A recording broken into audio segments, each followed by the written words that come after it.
And gosh, we got people coming in from literally around the world. Man, I am stoked because it is 2024. A new year is completely upon us. All right, so listen, with that said, we got a powerful meeting ahead of you, and I want to just help give all of you some healthy expectations of what to expect today. All right, so hopefully you know who I am. I am Sarah Hein, also known as one of the pioneers here at Amare Global, and it is just an honor to show up with you today. So let's get started, all right? All righty, so with that said, I'm just gonna get my screen here. I wanna first of all do a huge thank you to all of you. You all in the last couple of weeks, we came and put this together very last minute, and look at, you guys showed up. And we know that everyone has busy lives and life is full. You have kids events, you have fur baby events, like life is full. But here you are. Because our prayer for you today is that this is your moment, the one moment where something resonates with you to make a decision in your life that could change the whole course of your life. I also want to do a huge shout out to every single speaker that is going to be on here today. Let me tell you, I want you right now to just reach out to your upline because they either shared this link with you and encourage you to come on here, or if any of these speakers are your upline, thank them. They relentlessly work hard behind the scenes for you. Do you know how much money people would have to spend for the type of coaching we have here at Amare? And you guys get it for free. Do you know how many companies do not have top leaders that come together, collaborate, work together, share their ideas? It is so rare what we have here. We came together and said, you know what? Let's put together a crusher killer meeting to kick off your new year. And we took polls, surveys of what you wanted, all right? And we're going to deliver it for you today. Can I give some love and a shout out for that? So all these leaders are on here today. Thank you. Thank them. All right, let's get started. So here's your expectations. First of all, this training obviously is going to be recorded. And so what I want to encourage each and every one of you is how you maximize today and how you get the most out of today is this. What got you here today at this point in your business isn't going to get you to where you want to go. And so I want to encourage each and every one of you to dig deep today in the next 2 hours. Listen to these speakers, go through what they're saying and think, am I doing this? Is this something I need to skill or scale up on? And then go back and listen to this recording to that speaker over and over and over and over again, okay? That's really the purpose of this recording. It's for you because hearing one thing one time will mean nothing if you don't let it seep into your soul and become it and get into action, okay? Each speaker only has 15 minutes, so they're obviously not going to be able to cover everything. So if you've identified a roadblock that you want to skill and scale up on, make sure you reach out to your upline today. Make sure you reach out to them and say, hey, this is my commitment to my business, to your business for 2024, that I am going to crush it, okay? All right, so I am your first speaker today. I'm going to dive right in because the topic that I was asked to speak on is something that is really near and dear to my heart, and it's a legacy mindset. And a legacy mindset allows you to be 100% more successful than the average person in network marketing. So who doesn't want to be average? Who is here to be extraordinary? Drop in the chat box a 100 if that is you, okay? Because here's the deal. If we all look back, each and every one of us, at all of our lives, we've all had a moment, one moment in our life where we had to make a decision. And that decision changed the course of our life. 6 years ago, I made a decision to come here. I made a decision to come here and literally change my career because I saw a vision. I saw what could be here at Amare. And because of that one decision, then other people came. Because those other people came, all of you today are here. Each and every one of you are here because that decision. So today is the day that you get to make a decision. And what I want to encourage all of you is to dig deep in a legacy mindset. What is a legacy mindset? It's two things. It's learning how to build a foundation that will last generationally, taking intentional steps to achieve that goal. And it involves focusing on long-term residual income and the steps that it's going to take to achieve that target. What a legacy mindset is not, and feel free to screenshot any of these. What a legacy mindset is not, is it doesn't compare to others. Listen, some people, what they're going to accomplish in 10 days, what somebody will take 10 years. It depends on the experience that you've had when you've started, your relationship equity that you've built up over your lifetime, and the consistency that you put into it over a period of time in your work ethic. Too many times I see people compare themselves to others. I was at a company for 22 years, never even hit the rank of diamond. Do you guys know that? Never hit the rank of diamond, ever. But I came here, I had a little bit of experience, and something exploded inside me. Beck, I know, is another person. She was at that company with me. We didn't hit diamond. We were like the middle of the line. And look at us now. Now we're the top of the industry. So you cannot compare yourself to anyone else. What a legacy mindset is also not is short-sighted. It's not a quick fix. And it certainly does not have shiny object syndrome. A legacy mindset is focused on really intentional, deliberate steps. So in today's chatter online, it's all about multiple streams of income. And yes, that's smart, but you have to understand most people, if they don't have one really strong income, a stream of income, they're most certainly not going to get three more going at the same time. And so I want to take you down a little bit of like reality, a reality check of what the average job is. Did you know that the average job out there right now only receives a 1 to 3% raise per year, if lucky? Did you know that? And they have zero control over if they get a raise and how much it's going to be. And their workload always remains the same or likely increases as they climb the ladder. How many of you look back at jobs you've had or maybe jobs you have currently where you got a raise, but it wasn't worth the workload that came with it? Drop a 10 in the chat box if you've experienced that. And then it affected your stress levels and your lifestyle. Now, this is mind-blowing to me because did you know that the median annual household income, so that's multiple jobs between one or two people, is only $68,700? Google it. I mean, this is what you'll find. The median per person annual income is $35,000 to $45,000. That's the average job. So what I want to do is I want to make sure that you guys are able to see what you really have in front of you, because so often people don't see this. So did you know, let's talk Amari, and let's talk a couple of our ranks. Did you know that in the industry of network marketing, that the top 18% get to the rank of gold? How many of you are the rank of gold here? Drop gold in the chat box if you are the rank of gold. I want to celebrate you right now because listen, that's an average of $2,000 a month, $24,000 a year.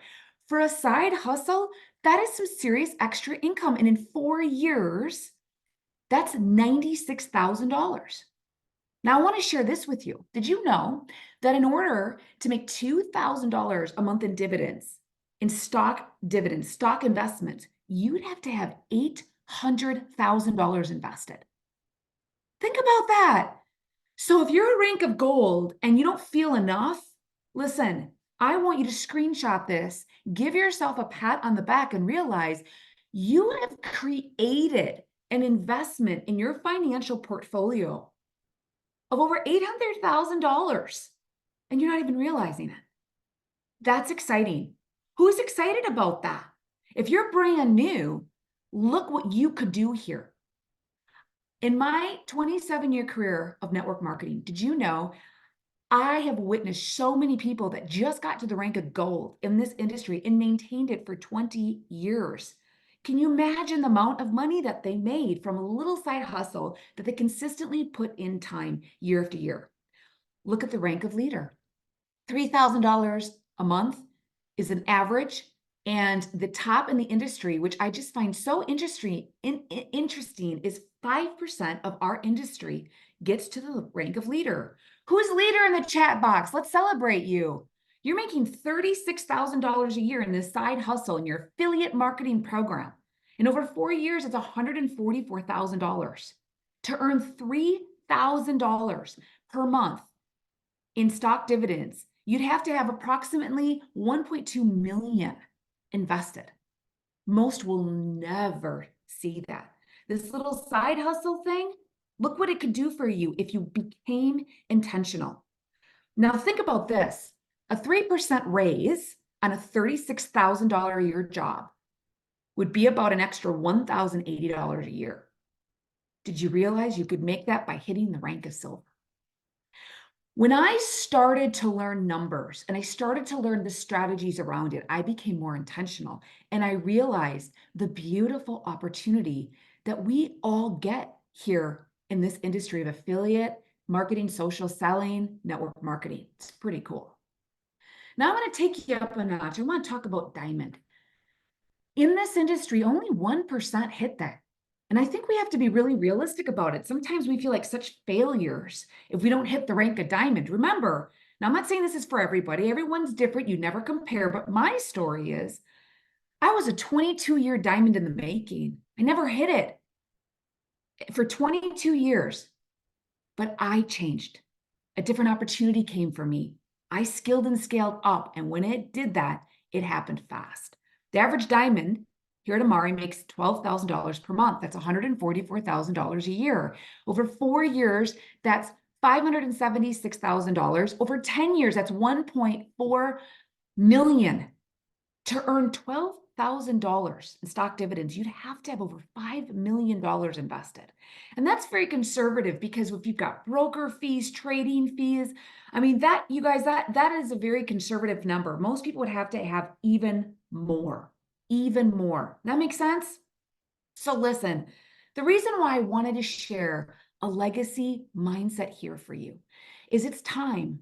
It's time for you to make a decision, to make it your mile marker moment in your life. And that really comes down to what your personal goal is. So often I'll hear people say, I'm just not going to focus on the strategies or the structure or the PV or the numbers. I'm just going to focus on the people. Now, that's not a terrible mindset because absolutely you want to focus on the people. Absolutely. But if you do not know where you're headed and where you want to go, you're never, ever going to get there. I want to encourage all of you today is to become your own CEOs. And I'm going to walk you through a few things that I highly recommend. And I know many of you seen this before, but here's what I also know. Many of you aren't doing these steps that I'm about to show you. I want to encourage all of you to get these 2 pieces of resources. Reach out to the person that brought you here. They're going to show you where to get the income disclosure statement and the Amari commissions overview. What I did is I had these 2 things out in front of me all the time. I was constantly reviewing them, especially the Amari commissions overview. I had to understand each rank. I had to literally memorize the volume requirements, the structural requirements. I had to know exactly where I was headed. I had to become an expert in each rank. If you do not know what it takes to get to that next rank, hey, that is a red flag for you to understand. That's what you're missing. If you start to become a student of this, you're going to know exactly what you have to do, exactly where you need to head. Okay?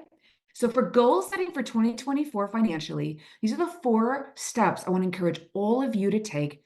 I'm going to recommend that you all screenshot this right now. Number 1 is you want to identify the monthly income for the next year. I love to do it quarterly. So Q1, Q2, Q3, Q4. You want to take a look at, is your goal to make $1,000 in Q1? Maybe it's $1,500 or $2,000 in Q2. Maybe it's $3,000 by Q4. By the end of the year, in a year from now, maybe you want to be making $4,000 a year. There is no right or wrong goal. It depends on your lifestyle. It depends on what you want or how bad you want it. But you've got to understand then what rank and what your business will look like in order to get there. Because then you're going to understand the structure and you're going to understand what you're going to have to do. And that's number 2. Number 3 is knowing specific qualities you are looking for in brand partners. How many of you have struggled with finding the right brand partner? One of the greatest lessons I learned in number 3 was this. Somebody who just wants to get their products paid for, that person is very important to my business, very important, for their life, right? To help them get where they want to go. But I don't count that as a solid leg of mine. That's not a leg that's going to really go somewhere and really help somebody. You understand what I'm saying? Super important to know that.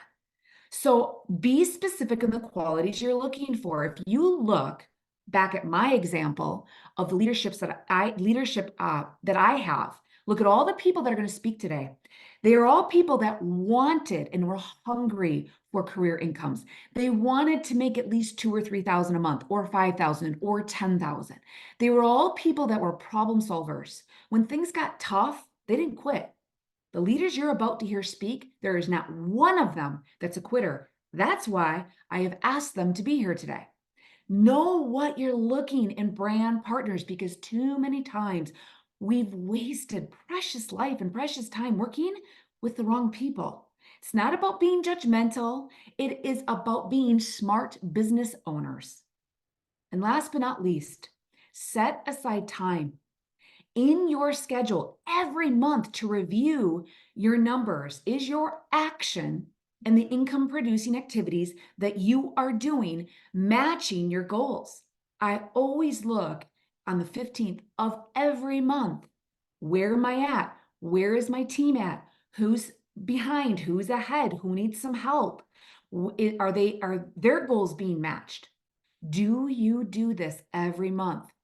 In 6 years, I've never stopped doing these 4 steps. And look at how our life has changed. So I want to share an example, a prime example of somebody who did this. It's Andrea Clark. Andrea Clark shifted her mindset. She always had a strong work ethic. When she came here from day 1, she had a strong work ethic. But something shifted in her. She was struggling. She was looking at everybody else, and she was thinking that she wasn't growing fast enough because she was stuck at platinum. And when she worked on her mindset, things shifted. And back then, when GBX Fit came out, a new launch came up, she just simply showed up differently. Look what happened within 2 weeks. She went from 35,000 volume a month to 85,000 volume. 2 months after that, she blew past Diamond and had over 150,000 monthly volume. Now, I know there's a few of you right now thinking, yeah, but she had network marketing experience. And so right away, you're thinking that that's not possible. Listen, if you don't have experience, remember what I said before, the mindset of a legacy mindset doesn't compare. Imagine if you shifted your thinking today and skilled and scaled up and just showed up differently, like Andrea did. Imagine if you did a quarter of what she did. Can you imagine where your business would be? Look at just a few months, what happened to her. So here's what I'm going to tell you is I'm going to bring on Andrea Clark next, okay? And Andrea Clark, who is just an outstanding leader, Andrea Clark is going to share with you how to relaunch yourself, how to onboard a new person, some basic steps. Get back on the horse. Take notes, right? I want to encourage every single one of you. There is a new product launch coming in Nashville. Imagine if this was your Andrea Clark moment where you decided, I don't like being stuck at whatever rank you're at. I'm ready to get back on the horse, right? I agree with Ashley. Andrea is fire. So Andrea, are you there? I'm going to turn it over to you, Andrea. And I'm super stoked for you to show everybody what you did launching people to blow up your business. Thank you, Sarah. What's up, you guys? How's it going? I'm super pumped to be here. I'm going to share my screen. and present, and then we're gonna get cracking. Okay. So, it's true, you guys, I was laying a lot of bricks for a long time and really frustrated, and I want to know if anybody can relate. Okay. And so I got really stuck in my frustration and started focusing on that instead of focusing on who I needed to be to level up. And that frustration really stalled me out. Okay. And so once I realized the shift that I needed to make in order to get to the next level, it had nothing to do with skill. You guys have all the skills at your fingertips. You have all the mentorship at your fingertips. A lot of times it's an internal shift for you to show up as the person who's diamond already, or leader if that's what you want to do, or executive leader. And so that's really what happened with me, you guys, is I shifted my internal world. And very quickly after that, we started growing. Okay. And then we went from leader to diamond in 3 months with the GBX Fit launch. So it's possible for anybody, you guys. And I'm really excited to talk about onboarding because it's a really important process in your business. And I think sometimes we don't give it as much importance as we need to. And so I'm going to talk about some mindset around that and then some basic tips for how you can up level your onboarding for 2024. So drop an up level in the comments if you're excited about taking your onboarding and launching and relaunching to the next level. All right. So this is one of my favorite things to say to my team. You are responsible to people, but not for people. And what that means to me is that it's really important that I show up as a mentor, that I show up leading people to resources, that I respond in a timely manner, right? I don't need to respond right that minute, right? That's not a franticness, but that I'm available or accessible to people who I'm onboarding and my team in general. That's what I'm responsible to, right? Showing up 100% with my passion and my knowledge that I have at the time, okay? But they're responsible for their success. And I think a lot of times when we onboard people, we put a lot of weight on how successful they are. And we think that we're responsible for creating their success. We're not. Okay. You can't control other people. You can only control yourself. So you show up 100%. You give it your all as a mentor and a leader, and the rest will fall into place as it is supposed to. All right. So if you're with me on that, drop a 1. I'm just trying to pull up the chat in the comments. All right. So you guys, sometimes I think we forget this is a people business. And I know that sounds silly, but when we onboard, we're like, okay, do this, this, and this, and this. And then we're like, peace. You guys, that is not the right way to approach this. Okay. When you enroll somebody, they are not enrolled yet. I know that's crazy to think, but they don't actually know what they're getting themselves into. They think they do. They have a tiny little sliver of an idea. And this is even for people who have been in the industry before, because guess what? They built somewhere else, but building here is different. They can transfer some of their skills, but Amare's special. Okay. And so you don't want to treat people like, okay, cool. You know what to do. I gave you the information. See you later. No, you need to keep reconnecting and re-enrolling them over and over and over again until they're fully enrolled into their vision, into why they're here, and into using the systems and strategies that you provide them. Because that's another thing that sometimes comes up for people is they are fearful or hesitant of what you tell them to do, like following the social media launch plan, or connecting with some of their warm network. Like, you have to enroll them over and over again into the process. Are you guys getting what I'm putting down? Just drop a get it in the comments, okay? So this means relationship building with people. You don't need to be everybody's bestie, but slow down enough to take some time to get to know your person, okay? Dive deep into their why. Like, what is their motivation? Okay, are they here to get their products paid for? Are they here to make the $500 bonus every month? Are they like, Andrea, I want to replace my income. I want to make 5K a month as soon as possible. The conversation's going to look different with each of those people, right? And so if you don't know what their deep motivation is, if you don't peel back the layers of the onion with that just a little bit, right? Like asking them about their life, asking them what it'll mean for them. Do they have any potential things that might come up or slow them down in this process that they can think of proactively right now? Like have a coaching conversation so that if they do hit a roadblock or if they do need to be like re-sponsored into the process, you have information that helps you guide them properly in their life. Okay. I always lead with the 5 for 500, you guys, and I use it as a thermometer. I love this tool. Who loves the 5 for 500 bonus?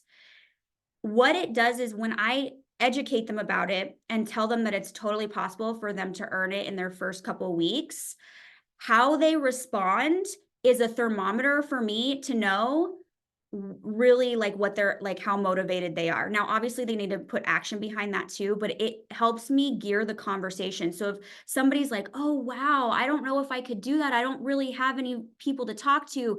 That conversation is going to look a little different than somebody who's like, heck yeah, I'm going for it. And I want to actually make $2,000 this month if I can. How do I do that?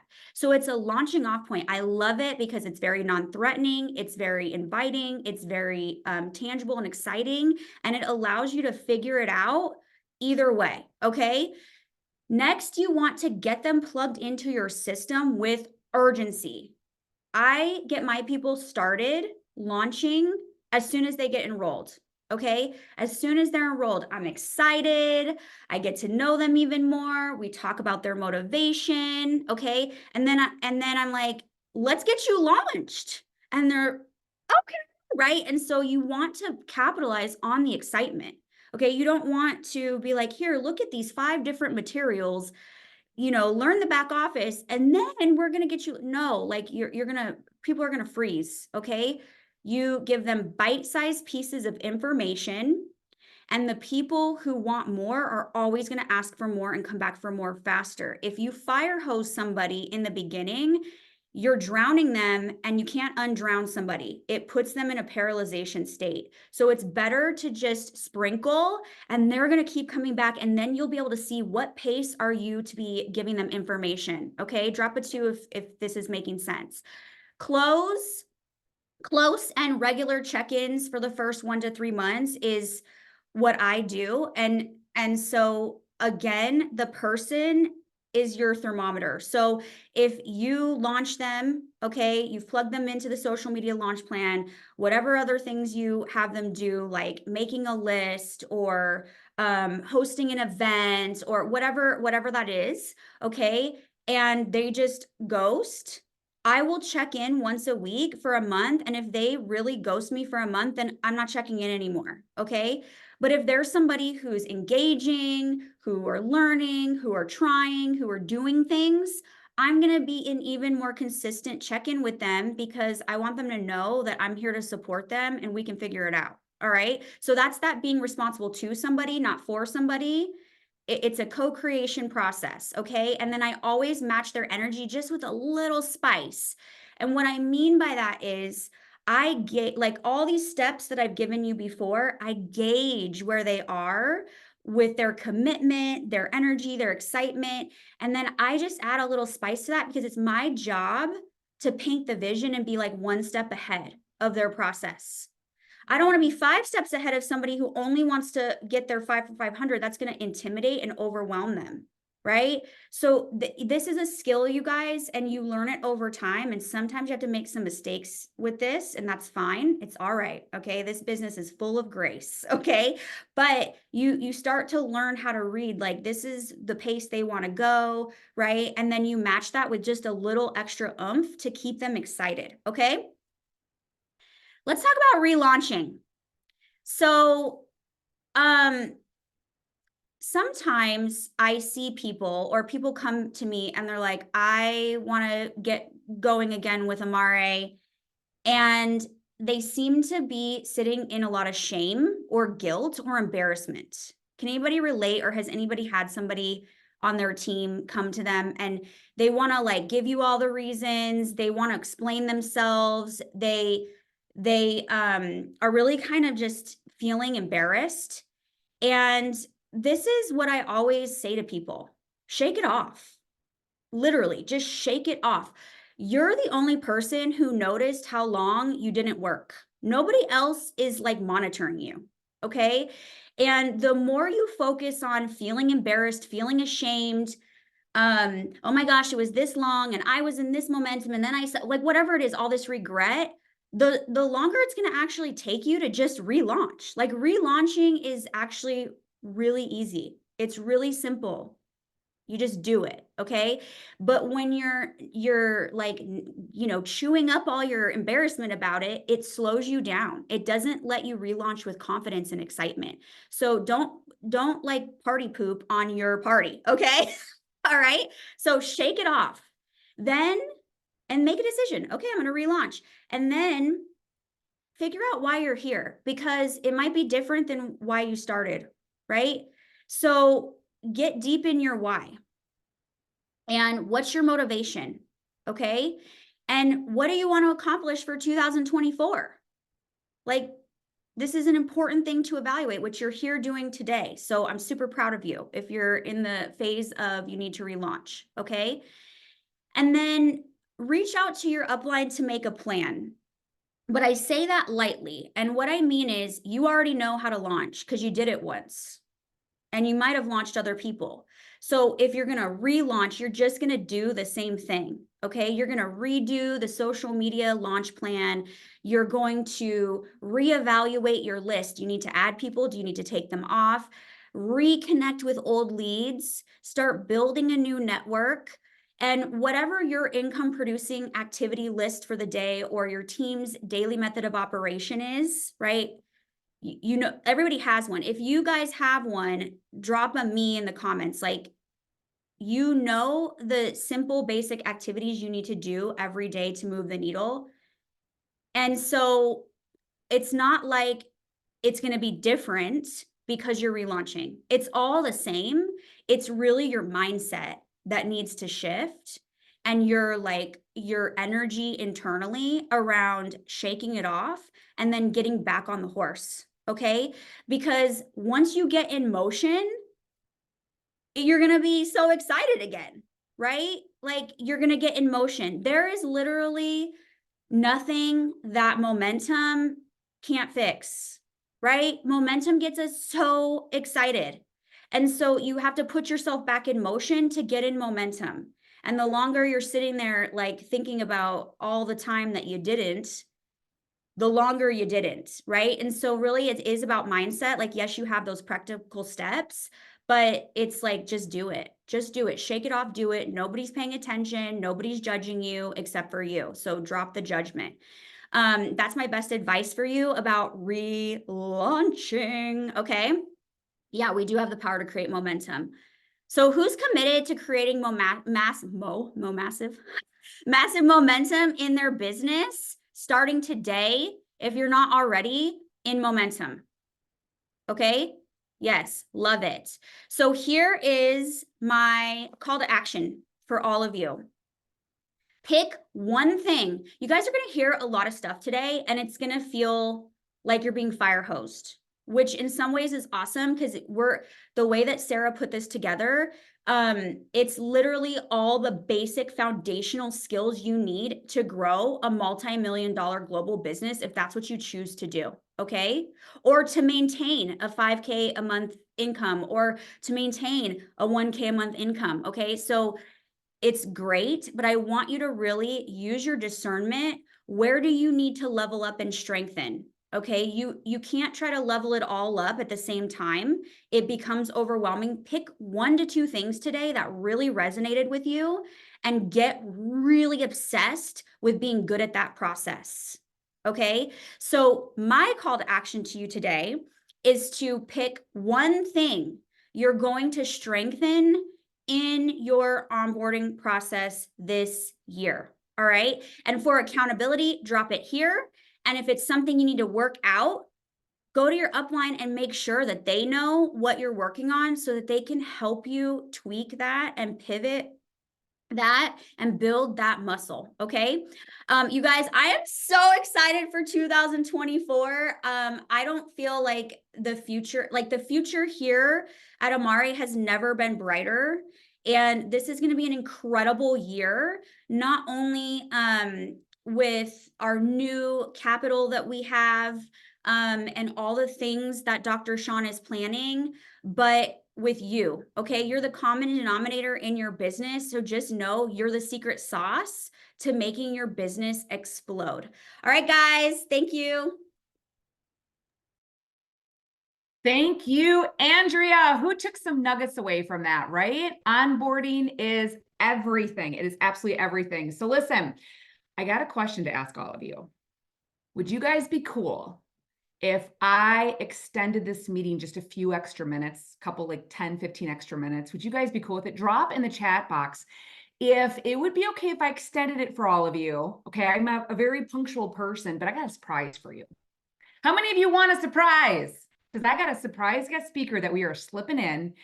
I think you're like probably one of the first groups, if not the first group, to know this amazing surprise. So who's ready for a surprise guest speaker? Huh? Give me some love, everybody, because listen, people, we are growing.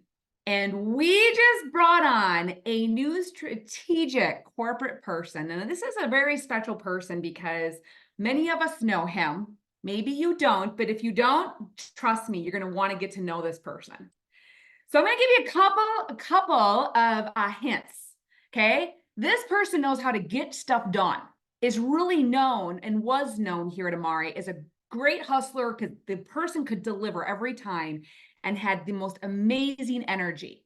Now, second thing I'll tell you is this person has really great hair, really tall hair, and this person knows how to woo. And with that said, I'm bringing on our new Chief Strategy Officer, the one, the only, Oliver Dibley is back. Woo! Oliver, What take it up? over. Can you hear me? Sure can. Yes. All right. So it's kind of weird because you can see my face up top, but this is showing like I have no face because I'm on my phone because my computer's jacked to the microphone. So hopefully you can see both and it works out. So I'm super stoked to be here. I love coming on board and hearing Andrea Clark talk about Shake It Off with Taylor Swift, which I know is Seth's favorite band. But I'm excited, guys. This is there are almost 300 people on this call.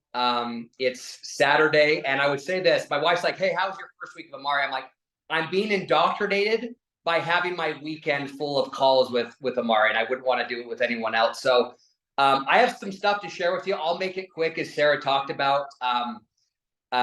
Extending this for about 10 to 15 minutes. But let me just say this: as many of you know, and maybe some of you don't know, there we go. Let's see, unmute to start talking. Hey, this is what I'm going to do. I'm going to get off this. Does this work, Sarah? Can you see me? And I don't know if this is working. Yep, I can see you. I just can't see any slides. Okay, I'm not sharing anything yet. I will. Oh, okay, perfect. So I wanted to share just before I start. Sarah kind of said, welcome back, but tell the group, why you came back. And here's what I would tell you guys. I've had a couple of good jobs in my career. I started off at PepsiCo for about 7 years. And I think every time you jump a corporate job, there's that feeling of like, hey, did I make the right decision? I'm excited. Is there regret, this or that? And I'd say every job after about 3 or 4 months, that feeling of saying I made the right decision, it manifests itself. And with Amare, when I left, I remember after 3 to 4 months, the feeling kind of didn't stop. I was like, man, I miss the field. I miss Amare. I miss the brand. I miss what they're doing. I miss the hype. And it was kind of weird as well. And I'm on this call, I would talk to maybe every other week, once a month, text, whatever. And I would say to you guys, this is where I'm supposed to be. I'm super stoked. This is my first week back. And the feeling of Amare never left my soul, as cheesy as that sounds. And I know talking with Beck, I talked with Andrew, and I talked with Sarah and Jen, and a lot of leaders on this call just saying, man, there's something I'm missing. And I never felt home when I left Amare, and now I'm back. So I'm super excited now. It says, Oliver, we can't see your face now. So Sarah, I don't know if I'll share my screen and maybe this will help being able to see my face. So it just says host disabled participant sharing. So if you can make me able to share the screen. The other thing I wanted to say was hopefully many of you, if not all of you, will be at Nashville in a couple of weeks. So I'm super excited to give you a big hug, see you face to face, and really collaborate in a whole different way that maybe a little bit has been missing for the past year. So hopefully, okay, now I can share. Here we go. All right, hopefully everyone can see this. So I wanted to share this with you. And when I was talking with Jared, one of the things he told me to say, hey, you know, our goal and for kind of what our vision is for 2024 is leveling up. And I love that. And leveling up is something that I take pride in.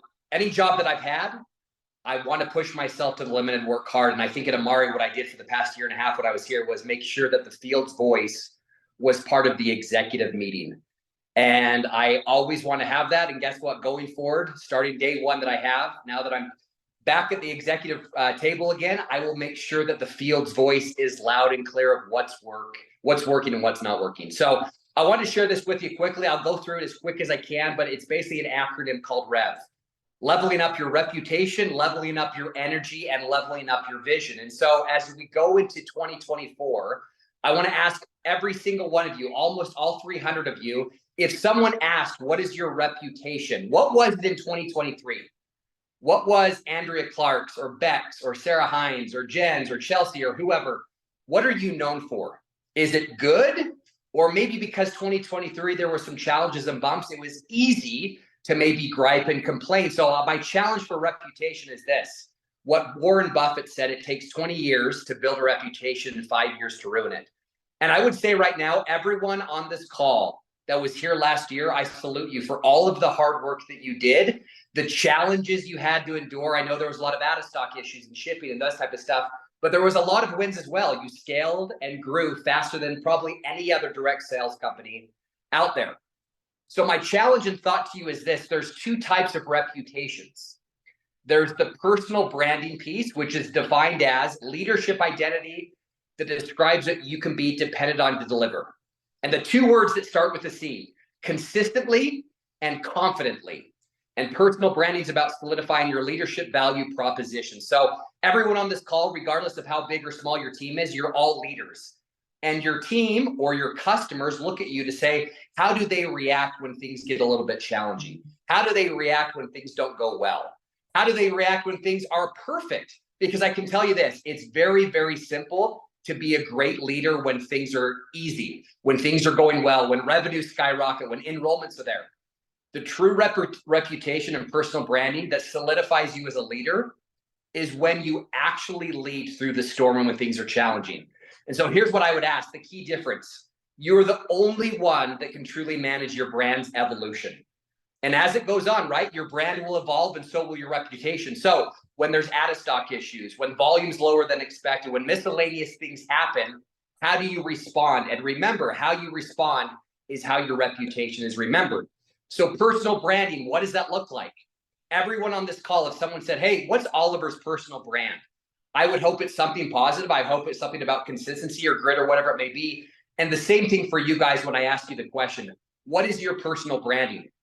Why would someone want to join you at Amari this year? What is it? Why would someone want to join you just in business in general? I want to join Sarah Hine because blah, blah, blah, or Andrea Clark or Beck or whoever the leader may be. I want to join them because they know how to lead when things are tough. They know how to cast a vision. They know how to do all these things. And one of the things I love is this fourth bullet, reputation precedes revenue.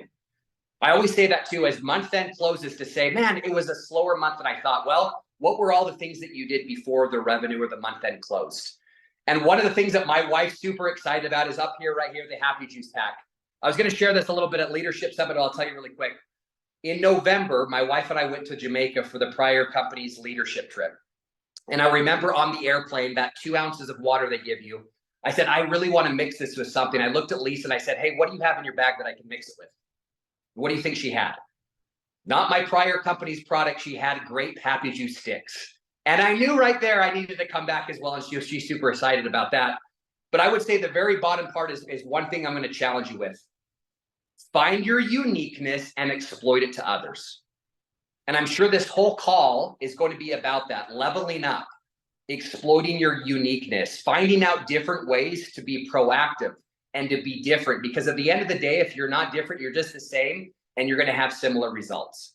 So I wanted to share this with you as well. So energy.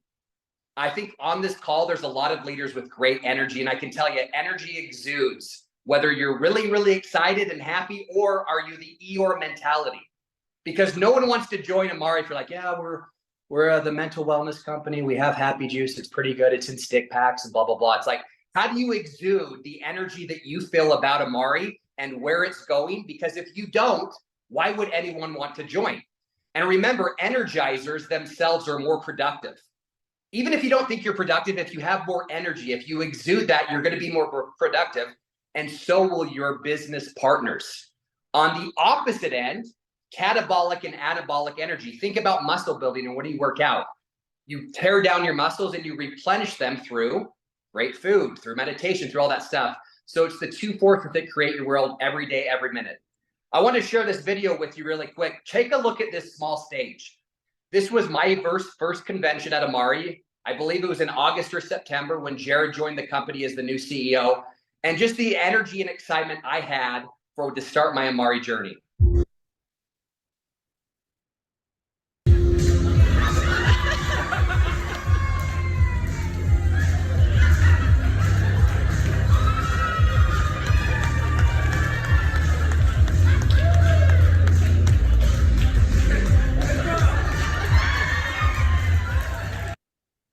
So my wife hates those moves. She hates those high kicks. She hates the tight pants. But either way, this is the feeling I had. And look at the theme, what it was. It was elevate. So we went from elevate to transformation to one, and now it's level up. And I can promise you this. I would have never come back to Amari if I didn't believe in the vision of what we're actually doing.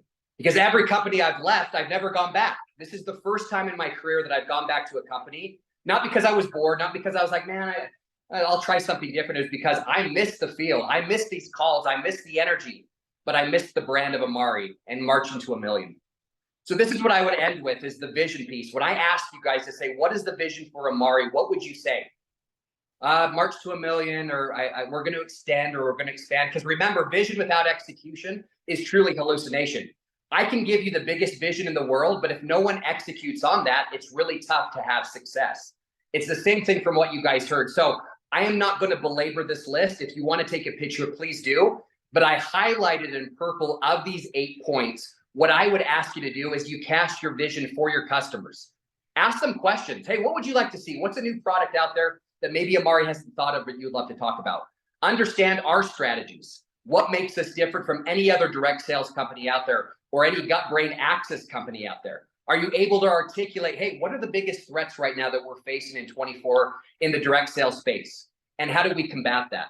What's your goals and your organizational goals? Do they align with leveling up with our company strategy? Are you seeking coaching from your mentors? You know, this call is full of leaders. Maybe they're not your direct upline, but have you called them out and say, hey, I really have something I want to, swing by you. Does this goal make sense? If I'm going to do this year, can you hold me accountable? And so this is what I would ask you guys to think about when someone stops you and say, hey, I've seen a lot of stuff about Happy Juice, or I've seen a lot of stuff about Amari. Walk me through your vision. And do you have the energy and the expertise to expand that vision far beyond what you ever thought? So this is what I'll end with, guys. And I'll talk a little bit about it, hopefully at Nashville. I'm a very simple guy.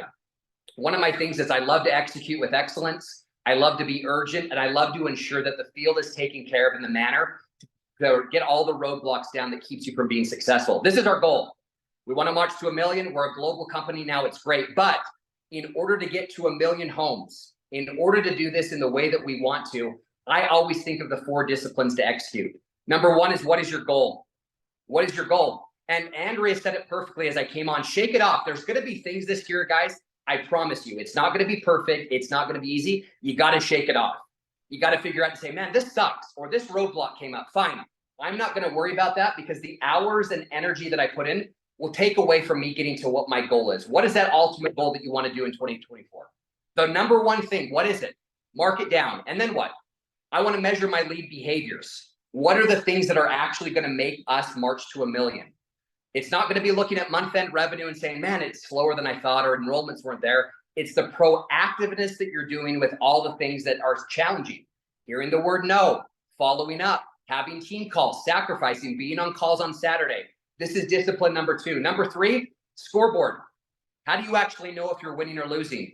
I don't have a scoreboard. I have a bowl behind me, but I know exactly when I wake up each day, my metrics or KPIs for the company. Are we succeeding or are we going backwards? And if we're going backwards, how do we pivot and make sure that we're making changes? And last but not least, which is one of the most challenging things sometimes, right? Especially in this field, none of you have bosses. You guys can not pick up the phone if Oliver calls or one of your leaders calls you, is set up a weekly cadence of accountability. I have this goal. Here's what I'm looking at.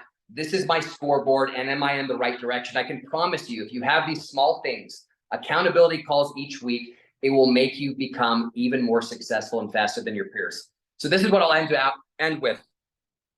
When we all look to be successful in this industry, it doesn't matter when I was at PepsiCo, where I'm at Amari. Everyone wants to reach those 10s. It's that 10 number to say, once I've reached this pinnacle, I've hit my goal. But I want you to remember, in order to get to the 10s, you have to go through the 1s. And the 1s are really challenging. The 1s are when you're on your knees. The 1s are when you're crying. The 1s are when you're like, man, when is this going to end some of these challenges? But to get through that from the 1s to the 3s to the 7s and finally the 10s, you're going to look back and say, without those 1s, I couldn't be the leader that I wanted to today. So I really appreciate the time. Sarah, let me get on this call. Hopefully that was 10-ish minutes just to breathe what I'm so excited about for 2024, guys. The hard work that you've done, the challenges that you had to overcome. I am here with you. I am the voice now for the field, which I'm super excited about, to go into the executive meetings now and say, hey, let's do this and this and this, because the field is giving feedback that these things aren't working, and then we execute. Sound good? All right. Anything else, Sarah, before I jump off? Ollie, all I can say is I think that we could end right here. I think everyone is so stoked and excited that you are back. My phone is blowing up. Everyone is so excited. I know you're so busy, and just on behalf of everyone on this Zoom, thank you. Thank you for just jumping in. Thank Lisa for letting us have you for a few minutes on a Saturday. And I also want to thank everyone that is here because of all of your hard work, and that no one quit, stayed the course. Look what happened. All of you are a part of bringing Oliver back. So I think everyone just needs to pat themselves on the back. Oliver, we love you. We're going to have a lot of fun this next year. Thanks for pouring in the vision, the mission, and really a grit. What I heard you say is grit is everything. Life's not always going to be easy, but boy, it sure is worth it when you stay the course. So thanks, Oliver. We appreciate you and we love you. Thank you. Bye, guys. See you soon. All right, everyone. Was that an awesome surprise? Who was really excited and stoked about that surprise? I hope it was okay that we go over a little bit. I figured you'd probably be okay with that one. Well, listen, we have our next speaker. We're going to get back now on course, okay? Because I have one of the great social media content writers to help you guys really own stepping out, vulnerably being just authentically you. So I have asked the one and only Cassie Woods to come on and really share some awesome tips around content writing, because we need leads, right? And attraction marketing, we know whether it's at a soccer field or it's online, it all matters. So Cassie, I'm turning it over to you, honey. What's up? Oh my gosh, I am literally so fired up. I have so many notes that I've already taken from Sarah's presentation on vision and from Andrea on launching new brand partners. There was so much gold in that, whether you have been here for a month or 5 years or somewhere in between. And then from Oliver and all the fire that he brought and all the wisdom that he just gave, and just am so excited for what's to come for 2024. And I want this year to be a massive growth year for you. And I want you to write massive in the chat if that's what you're here for. If you drew a line in the sand and that is what you are available for coming into 2024. And a big part of how you are going to make that happen is with a steady flow of leads, of new people coming into your business. So before we dive in, I just want to give you a little bit of information about me in case we haven't met before.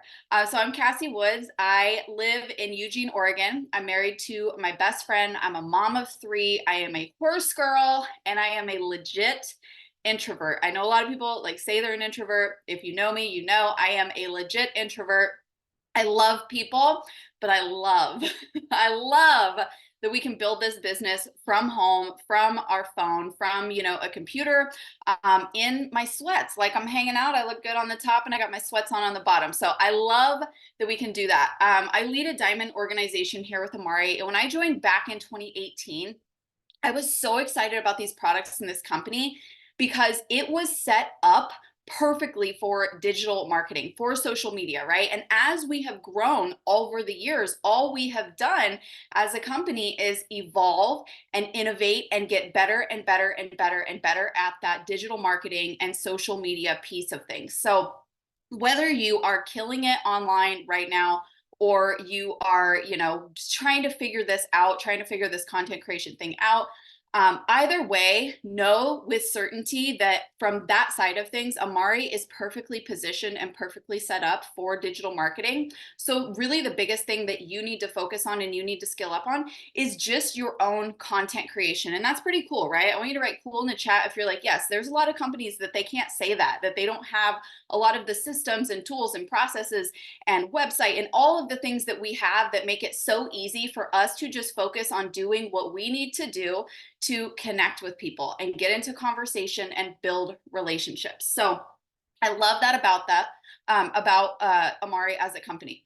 So I love social media and I love building business online. I want you to put your kind of relationship and feeling about social media and online business in the chat. If it's something you love, if it's something you're learning to love, if it's something that you are resistant to, just be honest and put that in the chat.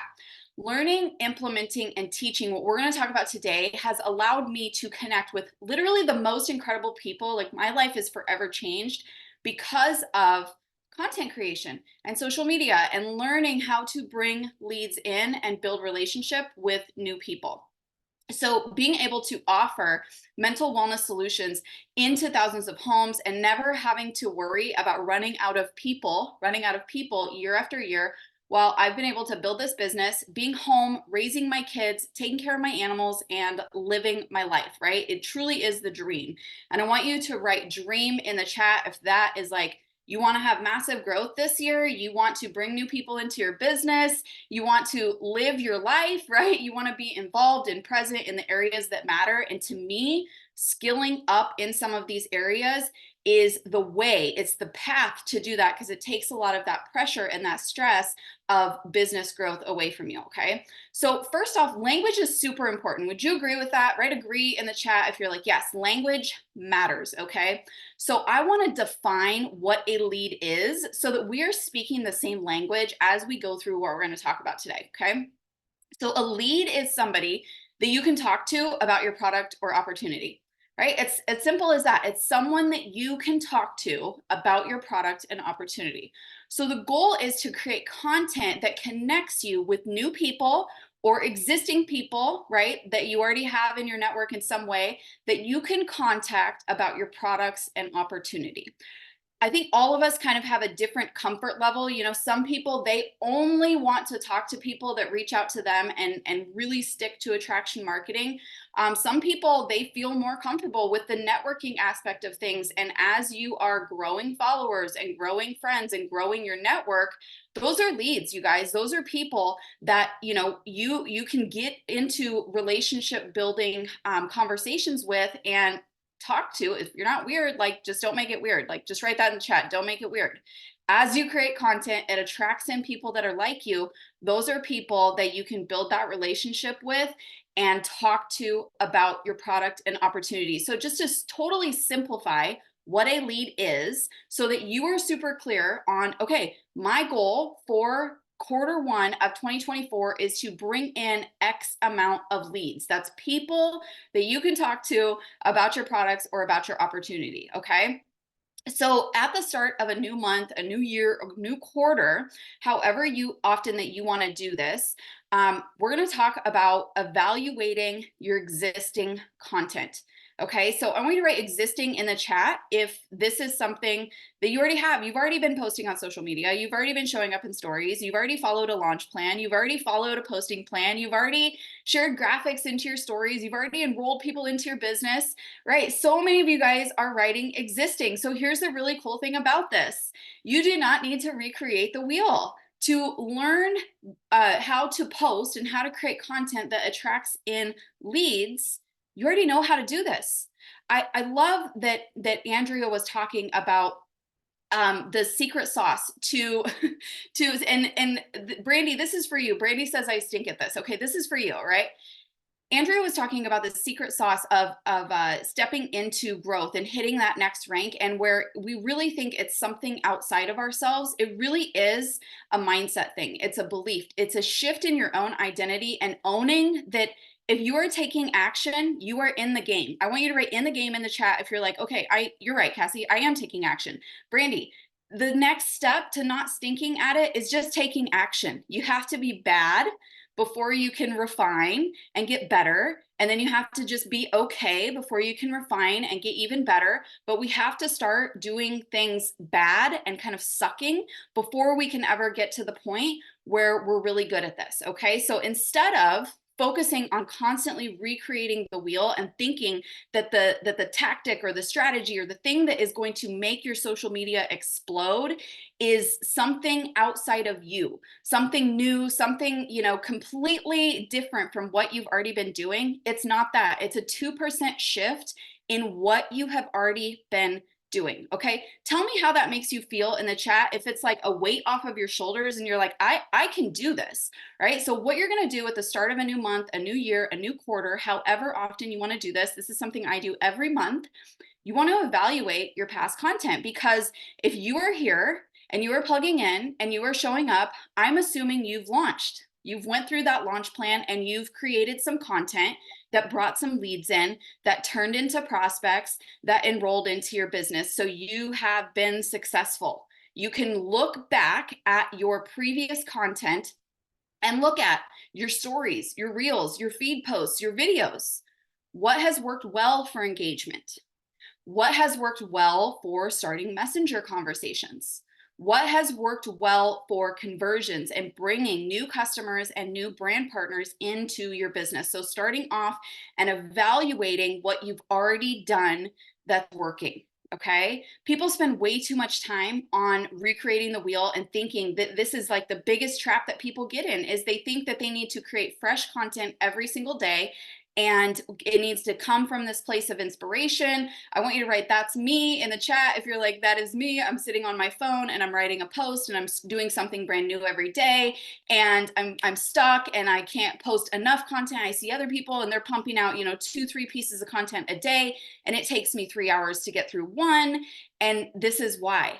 It's because you think you need to recreate something every single day instead of just looking at what's already working and doubling down on that. Okay. What we need to get really good at if we want to bring leads into our business in 2024 and grow is we need to say the same thing in different ways over and over and over. People need to hear something 7 to 16 times before they are ready to make a buying decision. I want you to write that down and that to be a mantra that you have as you are creating content in the year of 2024. So when you get bored with it, that's awesome. That's when it's just starting to get good and you are just getting to that point where people are probably starting to hear you. They're starting to recognize that when they think of XYZ thing, they think of gut health, they think of hormones, they think of network marketing, they think of social selling. Now, when you're bored with the content that you've been creating, that's when the leads are probably going to start coming in more consistently because you are known for something. Okay. So again, I'm going to simplify this process for you. So you're going to evaluate your content and look at the leads that you've brought in and moved into your business. Sometimes we do need to make some tweaks with our message or our content to reach a different type of person. So you want to look at that, periodically. I think that's a good thing to look at quarterly. just to make sure that the type of people that are coming into your business are the type of people. I love Sarah Hines says this, and this like I adopted this from her, and it is how I build my business, and ain't nobody changed my mind. Okay. Her thing with her business is, the people that she partners with, could I be in a canoe with you half the day? Could we like be in a boat on the river, on a lake, and me not want to throw you overboard, right? Like that is her mantra in her business. And it's really important. Like when we're building a business like and we're bringing in brand partners and customers, what is the culture, right? Is it, yeah, I'll get in a canoe with Sarah all day long. I'll get in a canoe with Beck. I'll get in a canoe with Andrea. I'll get in a canoe with Alex. So looking at the people that you're bringing in, are they the people that you want in your canoe? And if not, your content and your message may need to shift a little bit to resonate with that person that you do want to get in a canoe with. But do not overthink this, okay? This is something that, again, it's a moving process. And in 2024, like our feet are moving all year. Our feet are moving. We're not sitting still. We're not overthinking things. That's done. That's out. We're leaving that in 2023. You cool with that, right? Like write leave in the chat if you're making that commitment. Okay. So what you want to do is recreate or gain inspiration from what has already worked well for you, or what your upline guides you with if you haven't had that success yet. Okay. And so if you are a leader, this is really important for you to do, for you to be able to mentor your team with, to help them figure out how to create content that resonates with them, that brings in leads. It's all about evaluation and refinement. Evaluation and refinement. So we follow a process. We all have a social media launch posting plan that is designed to bring in leads. You take that, you evaluate it, and you refine that process, and you get really good at saying the same thing in different ways. Okay, does that feel easy? Doesn't that feel so much more simple than having to redo everything that you have already tried to do, or thinking that you just need to completely burn everything to the ground and be somebody else than who you already are? No, you don't need to do that. You just need to 1% better every day. Okay. So there's a few different types of posts that you can create that generate leads. And again, as you go through your evaluation process, you are going to be able to pick out these type of posts and see them. Okay, so number one is a curiosity post. This is something that did you know that 90% of your serotonin is actually made in your gut? You can do this as a color block post on your Facebook. You can do this as a reel. You can do this as a story with a poll option in it. I watched a video explaining how brain fog and nervousness can actually be improved from probiotics. Want to check it out? Right? So this is a curiosity post. This type of post is, again, designed just to do exactly what it says: pique curiosity in people around something that your products or opportunity are a solution for. Because again, we want to bring in leads. What are leads? Leads are people that we can contact about our products or our opportunity. Okay, so a really helpful tip, you can use ChatGPT to give you some more options for these types of posts. So you could create a list of curiosity posts and build that list out from using ChatGPT. Now, when you use something like ChatGPT, I would always encourage you to use it as a writing partner, not as the tool that creates your content for you, because it is artificial intelligence, right? And to teach it and train it to really get good at this, that's going to take some time. It's going to take some skill. And I don't know where you're at on your comfortability with that. So what I did is I went into ChatGPT and I asked it, I put in that curiosity post and I asked it to give me 10 little known facts about gut health and mental wellness. Okay, you could do this with hormones. You could do this with sleep. You could do this with kids' mental health. You could do this with home business. You could pick any topic and go in there and ask it to give you 10 little known facts. And that's going to help you to create curiosity posts, right? So you can see what it comes up with, and then take that and apply it to your business, the evaluation tools that you use, right? The type of person that you're wanting to attract in, and boom, there you go. Now you have 10 posts for your month that are curiosity posts. Okay, again, don't overthink it. I heard this stat on TikTok about TikTok that between January and March, and this is why I don't want you to overthink things. Between January and March of 2023, there were over 15 billion pieces of content that were posted. So while you are sitting there overthinking what exactly wording should go into your curiosity post, there's someone else that's probably already posted 10 times. Okay. And then there's somebody that has consumed that much content. So you see what I'm saying? Like, overthinking is not going to serve you. Period. End of story. So stop it. Stop with the perfectionism. Remember, you have to suck less, to suck a little bit less, to eventually get good, to someday be great. Okay. But you're going to bring leads in all the way through that process, and you are going to learn all the way through that process. But if you are stuck in evaluation mode constantly, or you are stuck perfecting it or getting it right, or thinking that it needs to be perfect, I'm telling you, there are people that are lapping you right now that have so much less heart, knowledge, all of the amazing things that you have inside of you that can serve the person who needs what you have to offer. Okay. The second type of post that will help generate leads is your story. Okay. Our brains are wired for story. If you haven't had success yet from gaining leads through sharing your story, that's no big deal. Just keep refining. Get more specific. I want you to write story in the chat if you have a story with these products, with this business. If you have a story from this morning, you guys, I have a story from this morning. I was feeling nervous before getting on this call, and my heart was racing. My mind was a little bit, fuzzy. And I went into my supplement cabinet. I grabbed Formood to focus, drank that down, did some breathing exercises, and boom, I'm fresh. I'm ready to go.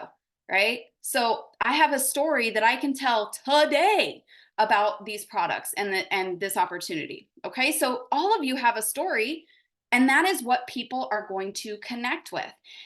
If you are not getting results, you're not bringing in leads into your business from sharing your story, more than likely what you're doing is you're telling too many stories at one time.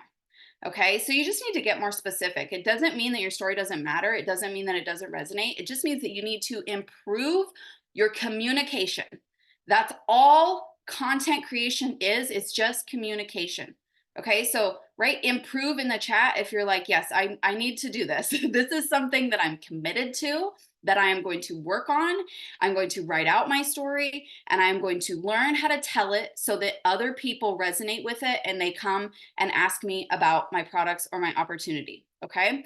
So if you, when you're telling your story, you want to really think about how can you tell one story per post. If it's about Happy Juice, say your bloat went away and your clothes are fitting better since drinking Happy Juice, right? You could tell this whole story about, everything that happened and all the things in your life that improved. And it would be really amazing. But at the end of the day, like, one of the things you noticed was your bloat improved. Okay. So I went to ChatGPT again, and I'm not using ChatGPT to tell my story because ChatGPT is artificial intelligence and I'm a human, right? So what I'm using it for is to help me to hear some pain points that my ideal lead would resonate with. So I asked it to give me a list of pain points of women in their 30s have when it comes to bloating.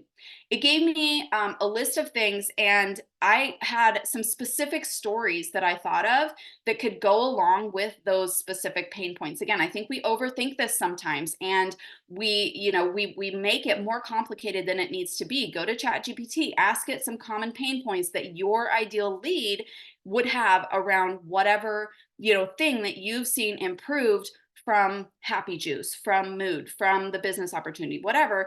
You probably have a story around that. It'll probably jog your memory, and you'll be able to write down or speak out or do a video or do some stories around that specific pain point and sharing your story. Write simple in the chat if you're like, I could do that. That's simple. Yes, I could do that. It will help you generate leads. And again, the thing that we're doing is we're not overcomplicating. We're realizing that putting a piece of content on the internet is like putting a quarter in the slot machine.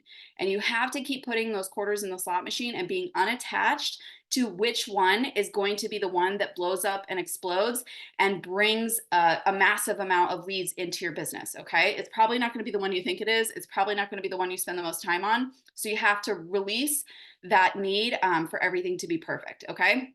The third type of post that will help bring leads into your business is authority type posts. This is where you are going to bring in the facts, the studies, the credentials, and the specifics about your product or your opportunity. Okay. And this is going to look different for everybody because each of you are an individual person. And so your field of expertise, your credentials, your comfortability, or how you communicate, you know, the science or the business or those kinds of things, that's going to be individual to you. And so it's going to look different for every person. You need to do this to where it feels and sounds like you and resonates with you. You don't need to be anybody else. You need to be you. And that's really important. So there's different ways that we can do this. We can share other people's results. That's a really powerful way. Graphics with features and benefits, that's a powerful way to help establish authority around your product and around your opportunity. Whatever type of content that you are creating in this way, again, you just want to make sure that it sounds like you, okay? And that's super important. So as you're going back through and you're evaluating, I want you to look at those three things: curiosity, authority, and story. I want you to make a list of the types of posts. What I love to do is I do this in my notes section, and I'll grab the link or the caption from the actual post that I did, and I'll put it in a specific note under each of these types of content. Okay, and then that's where I'm going from. I'm not starting from scratch. I'm coming back to here and I'm doubling down on what I have already done. Right. And I'm refining my process, I'm refining my skill set, and I'm getting better at what I'm already learning to do.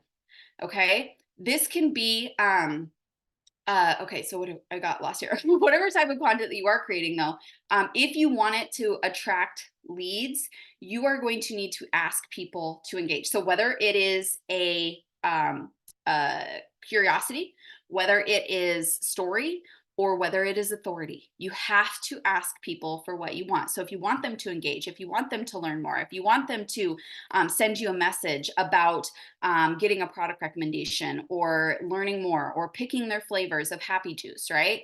Ask a specific question. This can be commenting a specific word and you'll send info. It can be voting in a poll if you're doing this in stories. You know, you can try all kinds of different things, and you should try all kinds of different things. If you're at a place in your business where you are scaling, using something like ManyChat is a really great way to handle the influx of leads. But I'm going to tell you, I'm a huge fan of real conversations and doing the unscalable things for as long as you possibly can, because this is a relationship building business. So you're going to learn so much from having those actual conversations with people before you get to the point of automating it, and what that's going to make those automations work that much better. So as you're going through, just make sure you're actually asking for the engagement that you're looking for. Okay.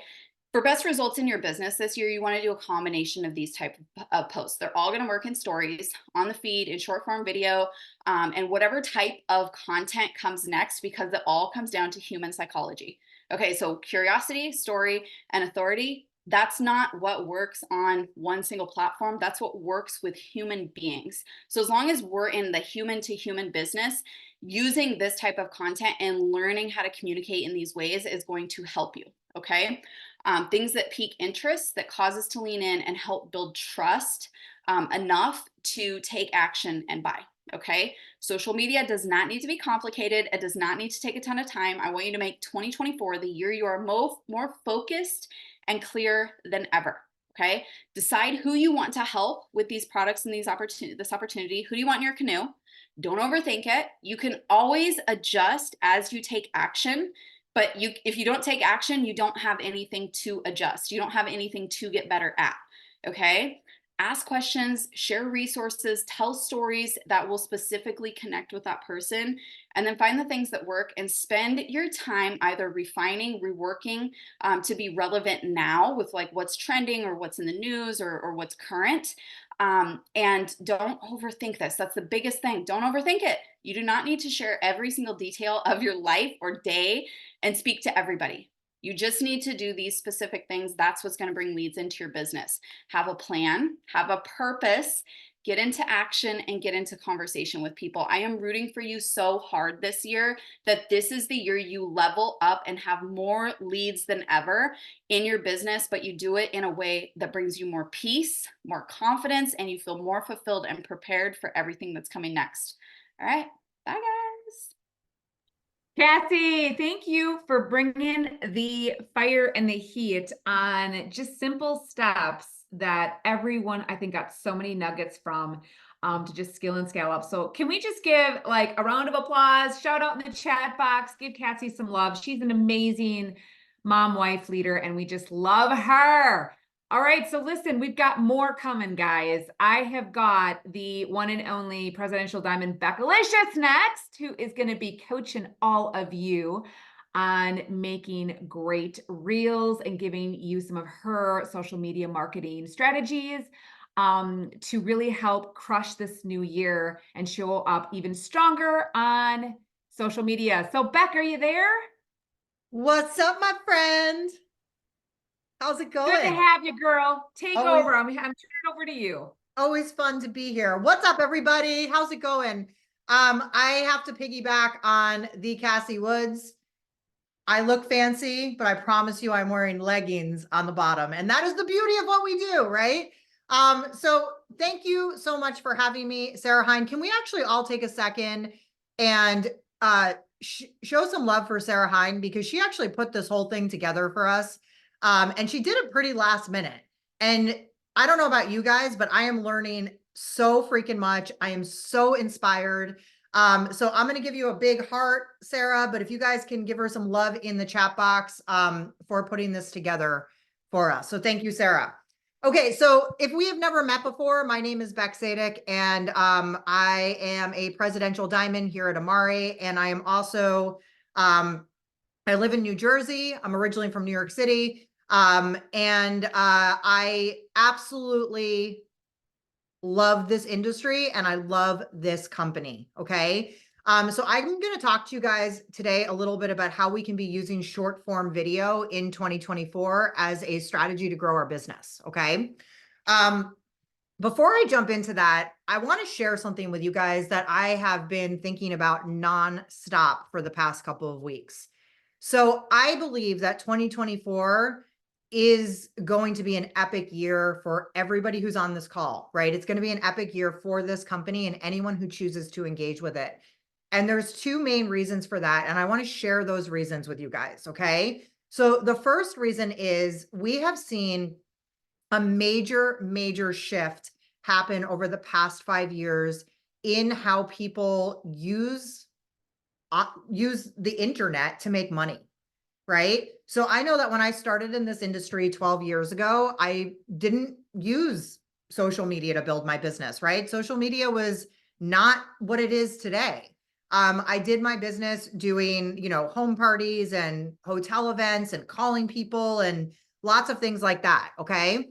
So what we've seen happen over the past few years is influencer marketing has gone completely mainstream. Have you guys noticed that? Put a 1 in the chat box if you've noticed that, right? Like affiliate marketing, influencer marketing, essentially your ability to make a recommendation on your own personal social media channel from your phone and then make money from that recommendation has become mainstream. So what does that mean for those of us that are in network marketing, right? What it means is that what we do is actually becoming mainstream.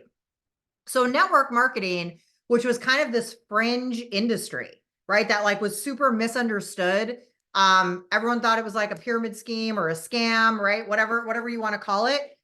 It's now becoming normalized. So my prediction is that this is the year that we see network marketing go completely mainstream, right? So that roadblock of, I don't understand what you do. Is this a pyramid scheme? Right? Like all of that is going to become less and less and less because people are now normalized by buying a product that somebody recommended online. Pretty cool, right? Does that excite you guys? So what I hope by sharing that is that inspires you to show up more and show up bolder than you ever have. Okay? Because I have no problem being fringe and weird. Anyone else in the house who has no problem being fringe and weird? I mean, I've been doing this for 12 years, right? But a lot of people feel uncomfortable when they're first getting started in this industry because now they're like fringe and weird, right? So all of that is no longer an objection, because if you ask Gen Z, over 50% of them who have been polled would gladly make an income from their phone if they had the opportunity to. It's crazy, right? And then the second reason why I think this is going to be a massive year is because this is going to be the year of mental wellness. Okay, so I've been here since 2018, like Sarah Hine and Cassie Woods, right? And Pat Hintz, who you're going to hear from later. And I know Alex Hine, right? Like we've all been here since 2018. And what I can tell you about mental wellness in 2018 is that it was still a little bit taboo to talk about. So those of you guys that were here in 2018, I don't know if you remember that, but the conversation was a little bit more awkward, right? Like it was a little bit harder. We had to constantly define for people what mental wellness was, right? That's no longer the case. Mental wellness has also gone mainstream, right? So what we're looking at here is this overlap of an industry that's becoming completely mainstream, no longer weird, and then a niche of mental wellness, which is also becoming mainstream and no longer weird. And we are leading the movement in both places, right? We're leading the movement in both places. You guys, we are trademarked the mental wellness company. That was the most brilliant move that anyone has ever made. Okay.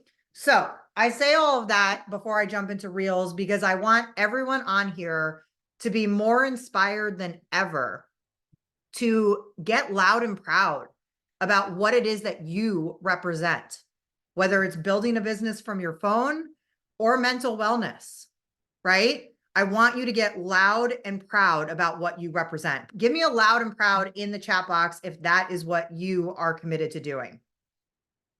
Let's see it. Let's see it, guys. All right, I'm going to go ahead and share my screen. I do have some slides today, and I'm going to try and get through all of them.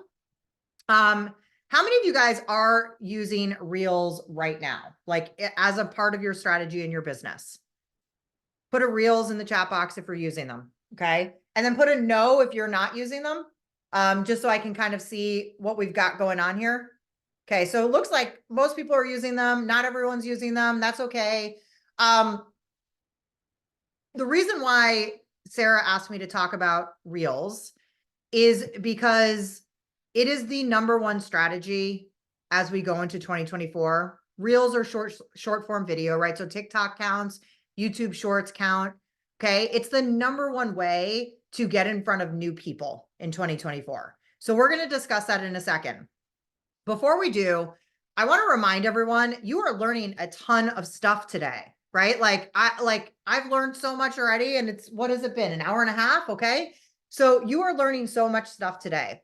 And what a lot of times when we're taking in a lot of information quickly, it's really easy to shut down, right? It's really easy to go, I can't do all of this, so I'm just going to do nothing. Or it's really easy to go, I tried that and it never worked for me, right? So what I want to remind you guys today is it is a new year. I want to give you permission to have a growth mindset this year.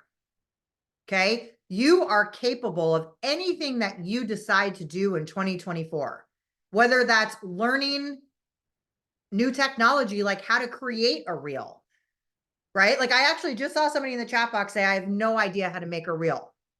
You are capable of learning that in 2024. Okay. So as we're going through my training, but also everyone else that you hear from today, I want you to remember, right, that you have the choice to shut down your mind and go, that's never going to work for me. Or you have the choice to go, I'm going to take the bull by the horns and I'm going to make this happen. Okay. So which camp are you guys going to be in? Are you guys in the growth mindset or the closed mindset? What are we doing here? Okay. All right. So let's jump in. So Reels, short form videos, the #1 way to reach new people in 2024. And I also want to touch on something called user-generated content as I'm speaking today, okay? So how many of you guys have heard of user-generated content?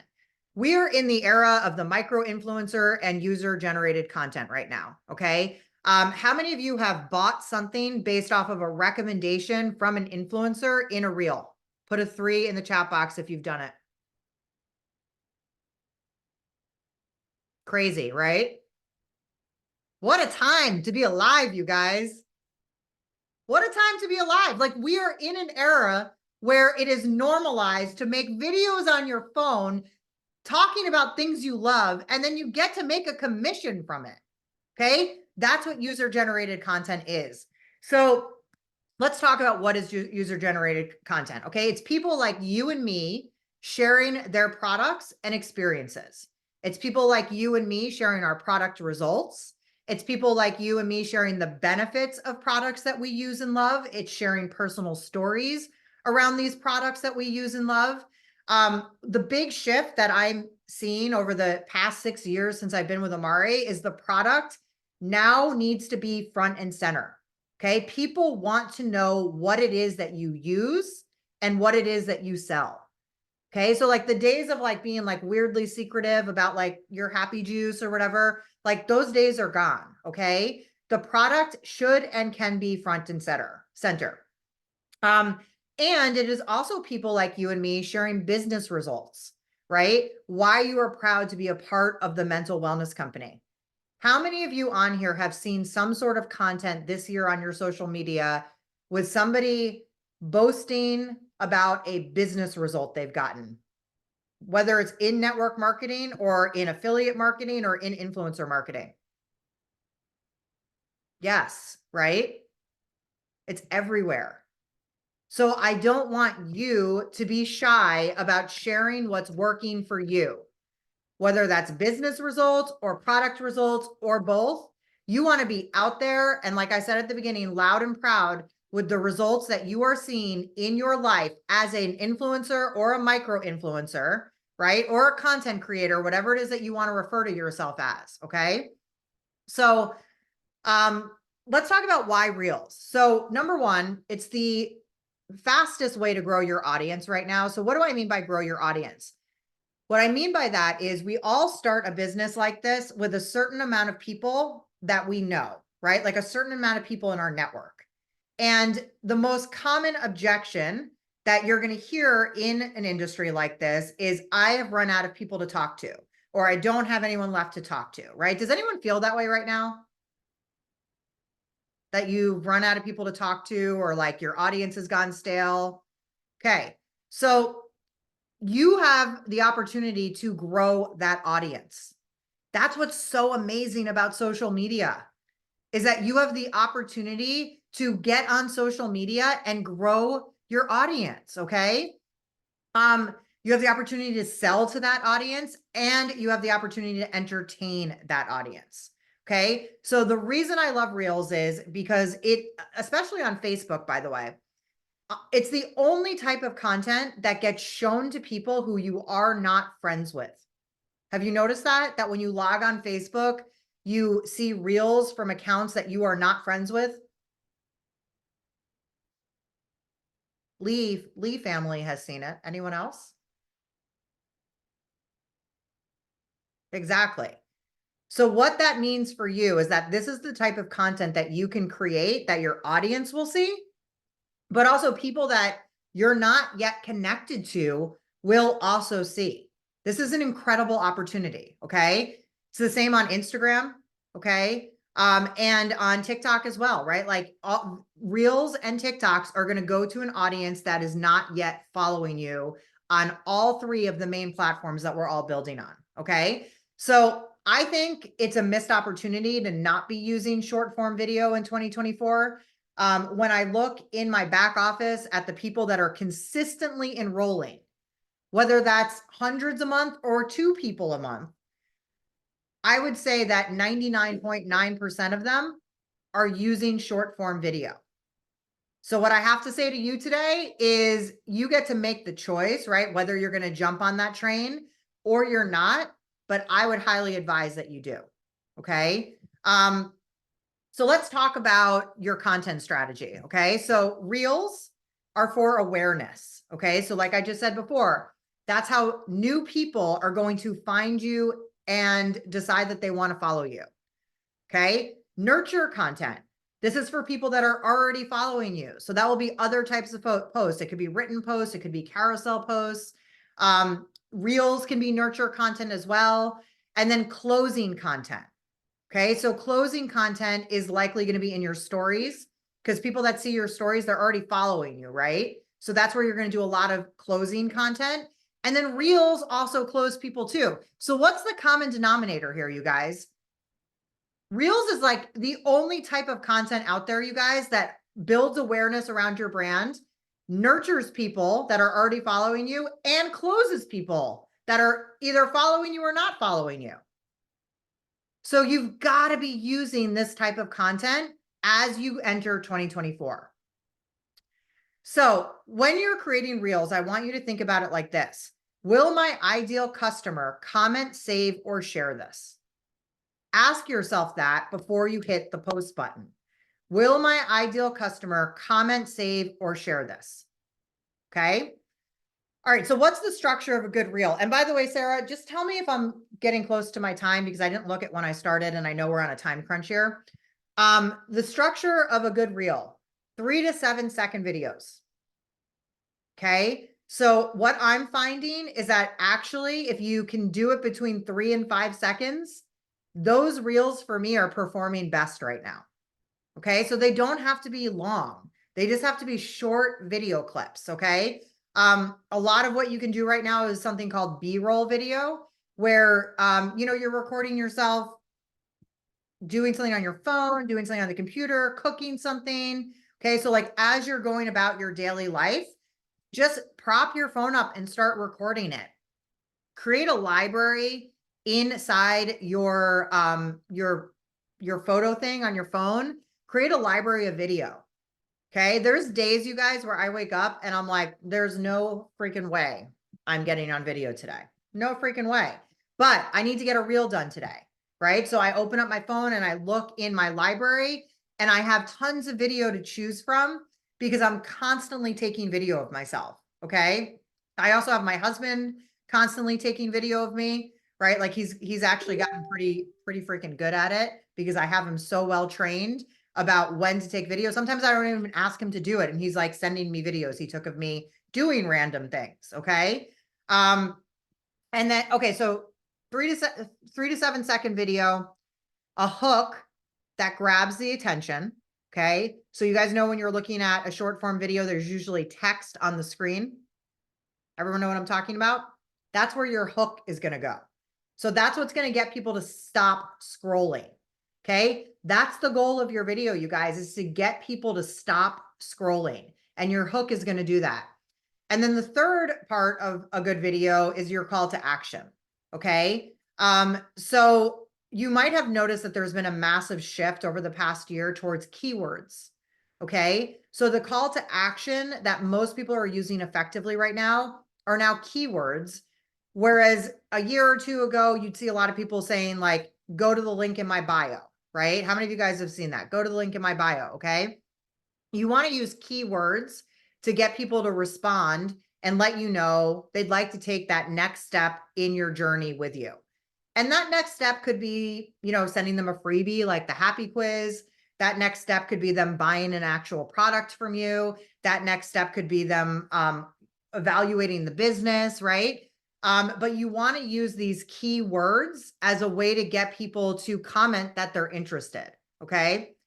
No, keywords are different than hashtags. Okay. And we're actually not going to be talking very much about hashtags today. But structure of a good reel, 3 to 7 second video, a hook that grabs the attention, and then a call to action using a keyword. Okay. That's the magic formula for 2024. So let's start with B-roll. I just went over this briefly, but take a screenshot, you guys. I think this is like 15 different ways that you can get B-roll video for your business. Okay. So this shouldn't be hard. This should be something that, you're doing all the time. Okay. So B-roll of you working on your phone, B-roll of you sitting by the pool with kids, B-roll of personal development activities, B-roll of yourself working out, B-roll of you packing and shipping products. If, you know, that's something that you do, maybe it's samples, B-roll of creating content for social media, B-roll community involvement that you're a part of, B-roll of travel that you do, maybe for pleasure or business, B-roll of you enjoying the products you sell, B-roll of celebrating success with your team, right? So like toasting champagne, high-fiving after you guys did something great together. Maybe you're at an event together. B-roll of personal hobbies or interest. Okay, I see a lot of people going, I don't understand. B-roll video, you guys, is behind the scenes video. Okay, so this is what I was just explaining to you, is you want to have a library in your phone of videos, okay, that you are taking of yourself all the time, so that you always have video that you can use for reels. Okay, so that when you decide you want to make a reel, you're not like trying to figure out how to shoot it at that moment. You can literally just open up your phone and you can go, okay, I'm going to use this B-roll video today. Okay, does everyone understand that? Give me a thumbs up. Some emojis, please. All right, cool. What I love about this, you guys, is that it's very easy. Okay, I actually think content creation has never been simpler. You just have to get in the habit and the rhythm of making sure that you're doing the things, right? Like you've got to make sure, like this should be a part of your weekly method of operation, right? Part of your weekly method of operation should be getting video of yourself. And maybe there's one day a week where you shower. I don't know, do you? And on that day, maybe you want to do 10 outfit changes and do tons of video of you doing different things. Okay. If you shower more than once a week, maybe you do it every day, but just keep it simple, right? Like it's just you recording, you doing what you do. Yes, Carrie, please don't B-roll in the shower. I mean, hey, OnlyFans, just saying, that's your choice. Okay. B-roll of personal hobbies or interests, the toilet. B-roll of setting goals, right? So writing in a journal, you could B-roll yourself doing your 2024 vision board, mapping out your business plan for the year, video of client meetings, like maybe if you do one-on-one stuff in person, B-roll of exploring a new city, right? So like if you're going to Nashville for leadership, get tons of video while you're there of you and your team, or you and your sidelines, you and your friends, right? But what you want to make sure you're doing, you guys, is that you always are building up a library of video so that you can then go and edit them down to how many seconds? How many seconds are you going to edit it down to, you guys? Sandy Manis with the win, 3 to 7. Okay. Yes. So you're going to take tons of video. The videos you take might be 45 seconds. They might be 90 seconds. Then what you're going to do is you're going to go and you're going to cut them down into 3 to 5 second clips. And you can do that in Instagram or in Facebook or in TikTok while you're editing. Okay. All right. So that's number 1, video. Number 2 are your hooks. Okay. So you guys remember what hooks are, right? Those are those scroll stoppers. So I'm giving you guys 16 hooks. These are formulas that you can use, and you've got to plug in your own stuff, right? Like, what's your point of view? What's your focus? What are your results? What's your story? Okay, so again, pull out your phone, take a screenshot of this. This is 16 different hook ideas you can use. So number 1, the one thing that helped me get to blank, right? What's your result? This might ruffle some feathers, but what's a controversial opinion you have? Unpopular opinion. Again, what's a controversial or unpopular opinion you have? This is a message for, okay? So there you're going to fill in like, who are you talking to? Who's the person you're talking to? Right? This is a message for moms who homeschool. Why I will never blank. Okay? So something that you'll never do. 3 things I would never do as a blank. Okay. 3 things I would never do as a personal trainer. 3 things I would never do as a stay-at-home mom. 3 things I would never do as a full-time working professional. How I'm doing blank, right? So something that your ideal follower wants. Okay. How I'm getting through the winter without feeling sad. Here's how I got, insert a result your ideal person wants. Okay. This may be controversial, but by the way, you guys, you might notice there's a lot of hooks that have some controversy or unpopular opinions in them. This is a great strategy, right? You never want to be too vanilla. Okay. Nobody wants vanilla, you guys. People want the freaking rainbow sprinkles with cherries on top. Okay. So don't be afraid to ruffle some feathers, to share your opinion. Okay. Be the rainbow sprinkles with cherries. Okay. This is your reminder too. Here's how you finally are going to insert your result. My favorite blank hack that most people don't know. Stop wasting time doing this. Steal my blank strategy. One thing I stopped doing too, this is the biggest mistake your target audience is making right now. Okay. 16 hooks that you can use. Combine those 16 hooks, you guys, with 16 B-roll videos that you've recorded in your phone just as you're doing everyday life. You have 16 pieces of content. Seriously, you guys, I promise you, this has never been simpler. It has never been simpler. It's the mindset piece, right? It's like the getting past the, I'm not getting any likes, nobody's commenting, I feel stupid, so-and-so in my family told me I'm a loser, right? Like this isn't hard. Do you guys agree with that? This is not hard. But whatever is happening between your ears is what is likely stopping you from just taking action. How many of you guys have ever made a new connection with somebody on a video that doesn't look like it did well? Give me a 5 in the comments if you have. I want you guys to look at that. If you take nothing from today's training, I want you to take that. Vanity metrics do not equal sales. So if you stop yourself from moving forward because you're not getting the same amount of engagement as so-and-so the influencer, you're not getting the concept. All you have to do is connect with one human being. That one human being is a lead for your business. Some of my worst performing reels, you guys, have given me the most sales. Okay. Sarah, am I good on time?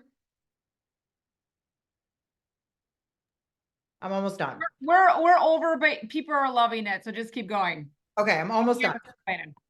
Okay. Call to action. So this is back to those keywords I was talking about. Okay. Ask your audience to comment keywords. Okay. So what are your offers? That's what I want you to think about right now. Okay. You're a business owner. That means that you sell things. That means you have offers. Okay. So amateur hour is showing up on social media and being like, I'm just going to throw this up. Maybe somebody will buy Happy Juice. Okay.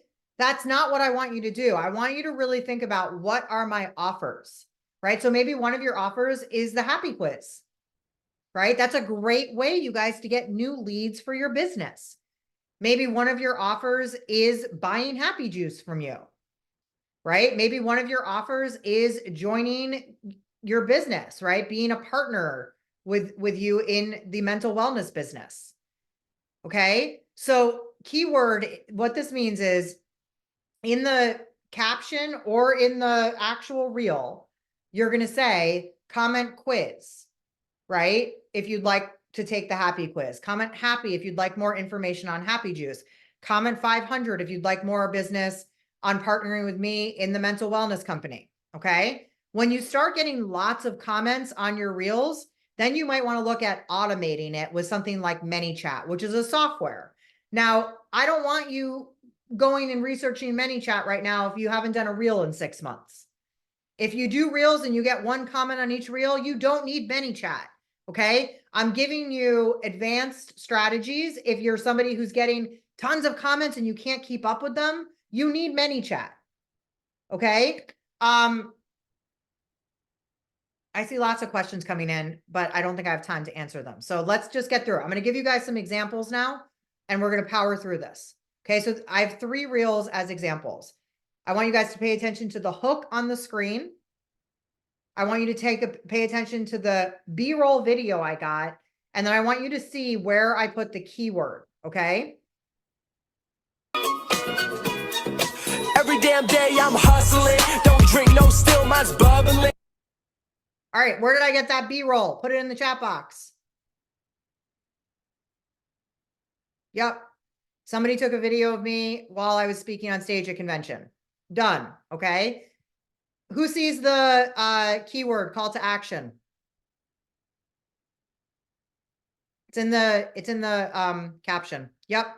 Comment happy and I'll send you the deets plus a $10 off promo code to get started. Okay. Next up.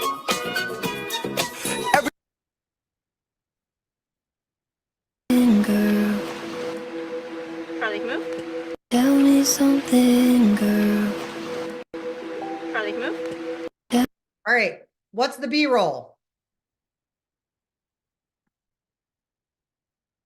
Yeah, my daughter taking a gummy, right? We actually staged this before school one day because I was like, I need this for a video, right? You see the hook on the screen. And then in the comments, you see, want to see why it works, comment COM and I'll send you the details. Okay.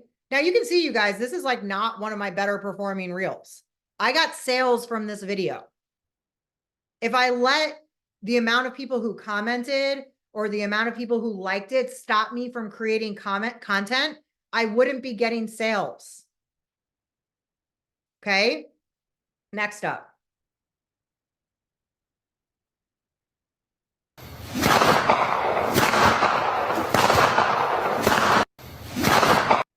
Okay, so you guys can see here, hook on the screen, right?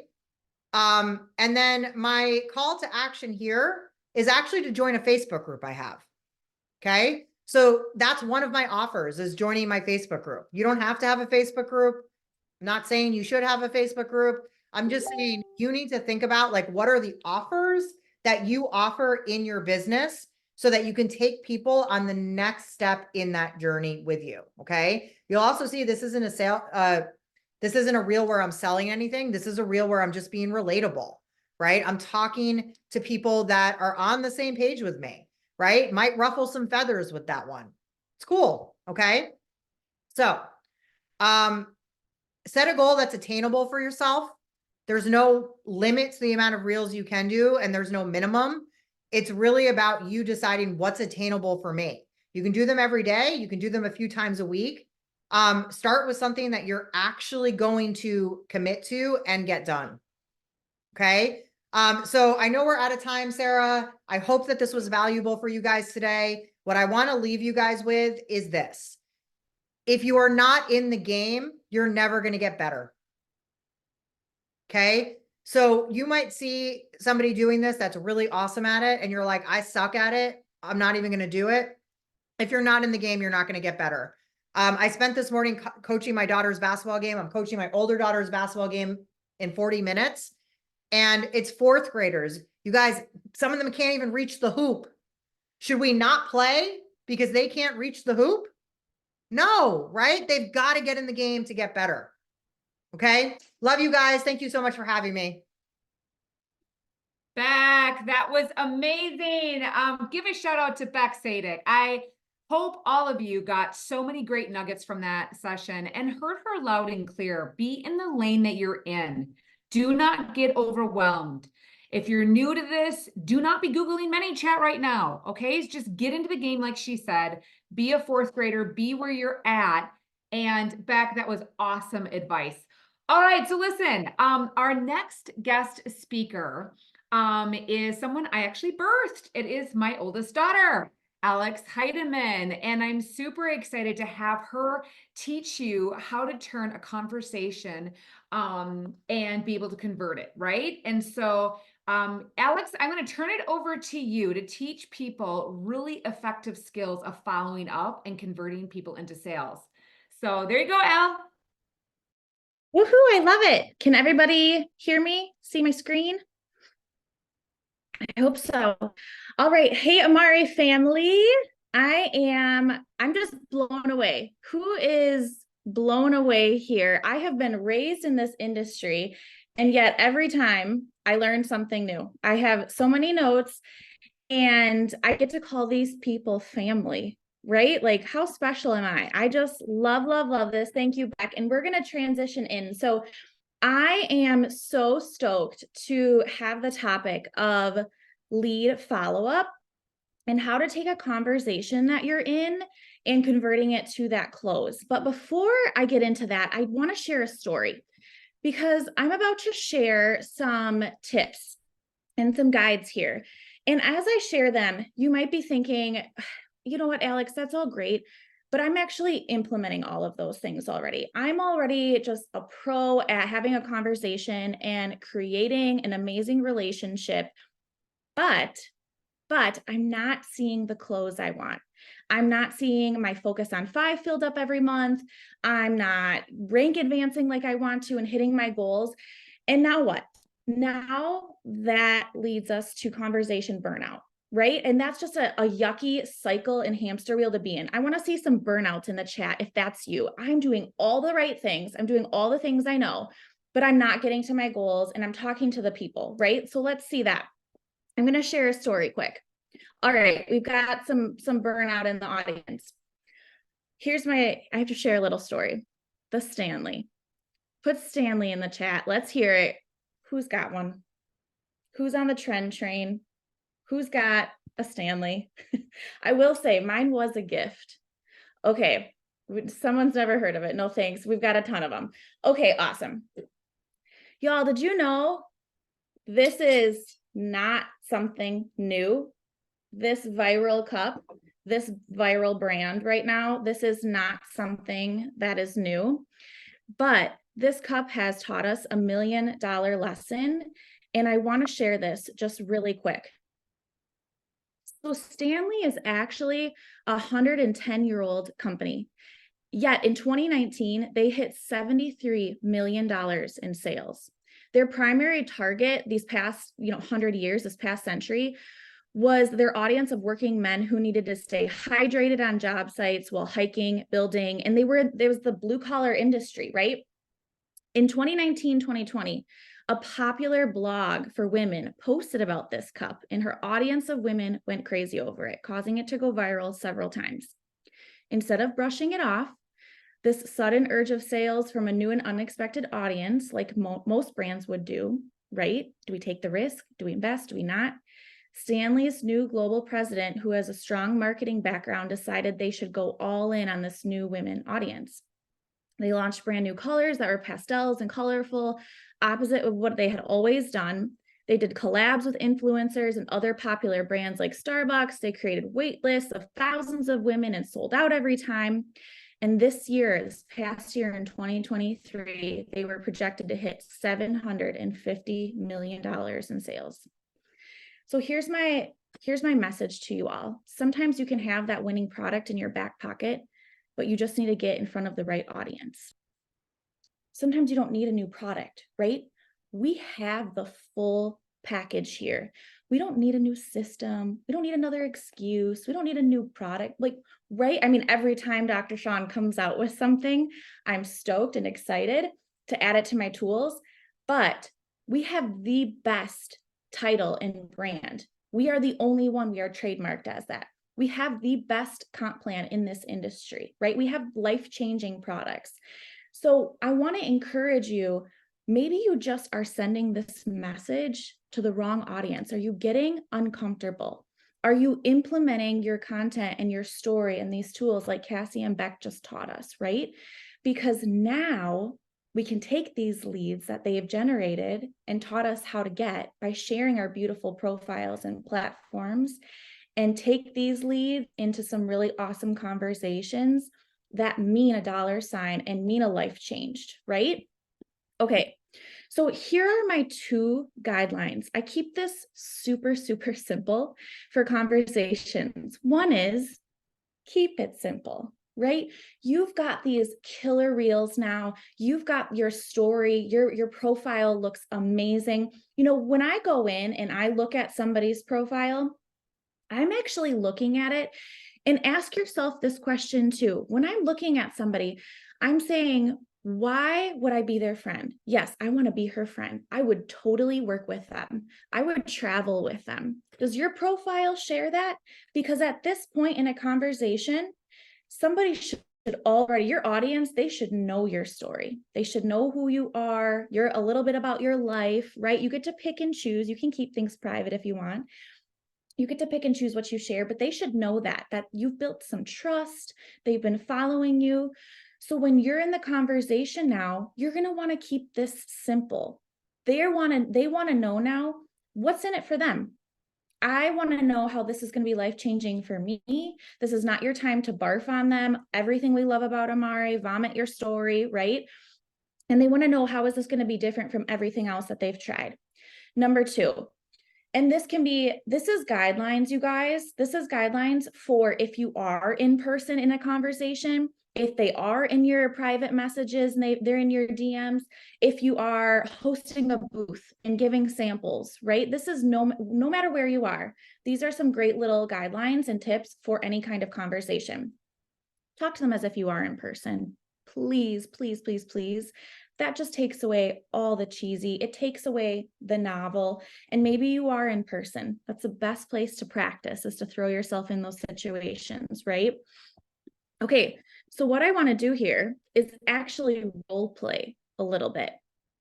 So I want to know how you would respond to this if you got this message in your private messages.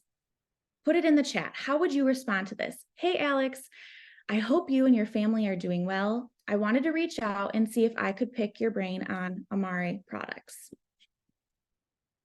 What would you say?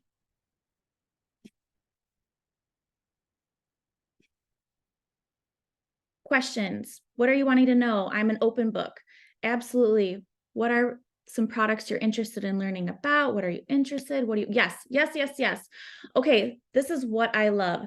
This is your time where you're going to put it back on them. I always say, when in doubt, ask a question. You can never go wrong with digging more deeply into the root cause of what their story is, what they've been going through, right? Hey, I am doing wonderful. Happy New Year. What is new in your world? I will do the best I can. I would love to answer your questions. What are you curious about, right? Maybe they saw your curiosity post. Okay, love it. Let's go on to another one. Hey girl, is there a chance I could try the Energy Plus before I buy it? I'm trying to find a different pre-workout. I love what I have now, but I want to see other options. How would you respond to that?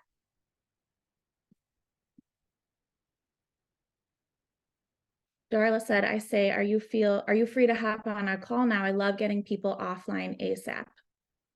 I agree. Tell me more, what you're looking for. What do you want to improve on? I love it. You guys are playing the questions game. I really loved this one because this gave us also a chance to not only know more about what their goals are, what do you love about your pre-workout, but what are you also looking for? Because you're curious and open, right? I have 2 takeaways from this that I love to just encourage and share. One, I love to have people try things when they're in the setting for that. When I am having a little mental wellness mocktail night, or I'm having a event in my home or out in the public, I love a good time for some samples. What is this? Conversation starter, right? Try our happy juice. I don't love samples because I feel it's a disservice before they actually buy it. Are they truly going to get the full Amare gut brain access approach and experience and start that healing process? I don't believe so. So it's always nice to have a really great, I like the taste, right? And my watermelon and my team, great. However, though, I don't like to just have them get samples. So I love to have that as my lead. Actually, we have no risk attached. We have 100% money back guarantee. So I'd love for you to get the full experience.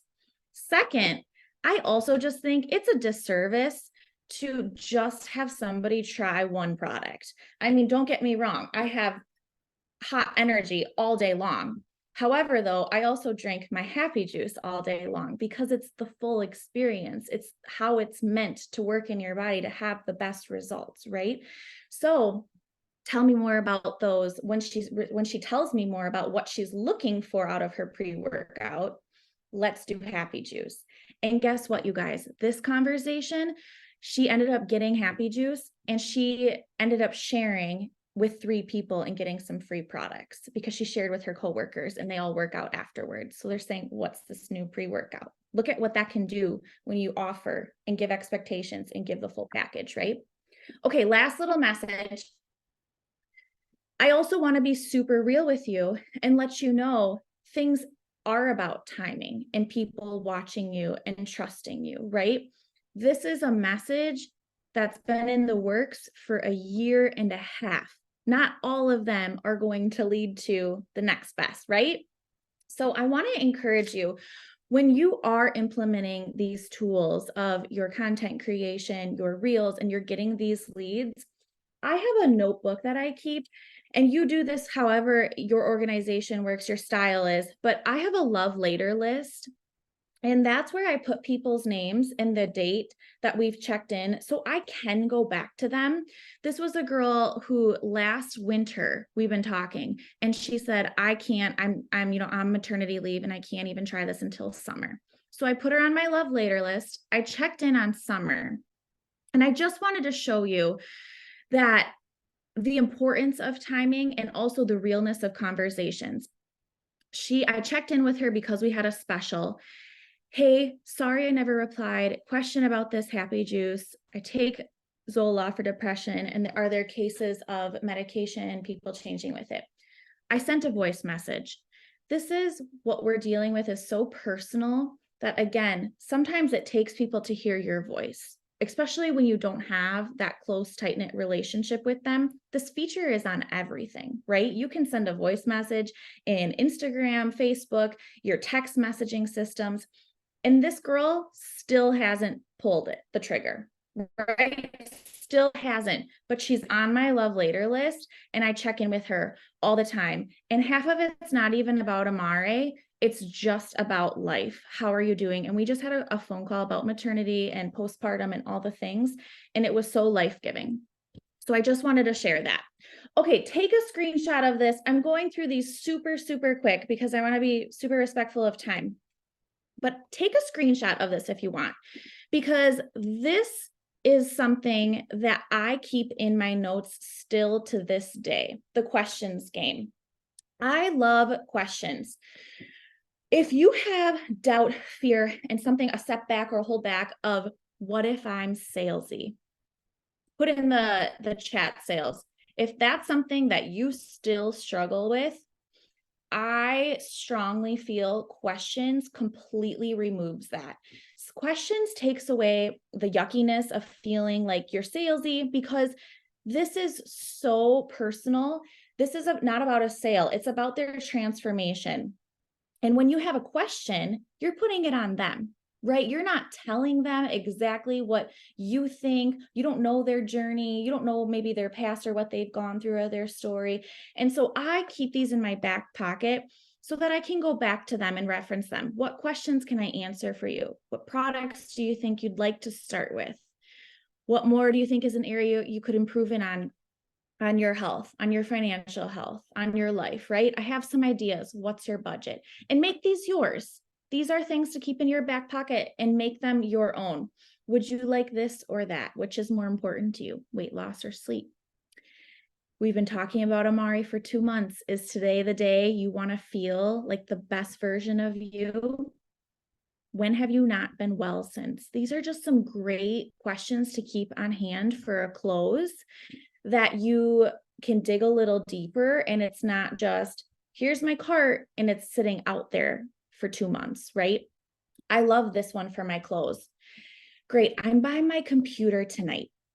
Can I send you a custom cart? And will you be able to fill it out tonight? It does expire. I want you to get the best specials. I love that one. So I'm giving expectations. I'm letting them know some urgency, right? I love this. I followed up with someone for almost 8 months before she got started. Brittany, that's amazing. Do you know over half these leaders that are sharing with you, they had to take some time, they watched, and do you know their leader loved them so much to keep them on their love later list? They had been talking to them, and it was because they genuinely cared about them. They saw the opportunity. They wanted that for their family. They wanted to travel with them and do life with them, right? So that's the importance of these questions and that love later list. Okay. Lastly, the next amazing speaker is going to talk more about these in depth, but I did want to just kind of bullet point on them because this comes up a lot in conversations and trying to get a close. Who here has gotten a cart and someone's like, woof, I can't swing it. That's expensive.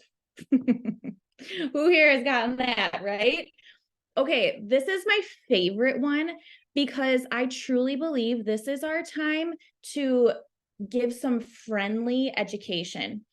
I just talked to somebody the other day and she was doing this gut protocol and was almost up to $2,000, $2,000.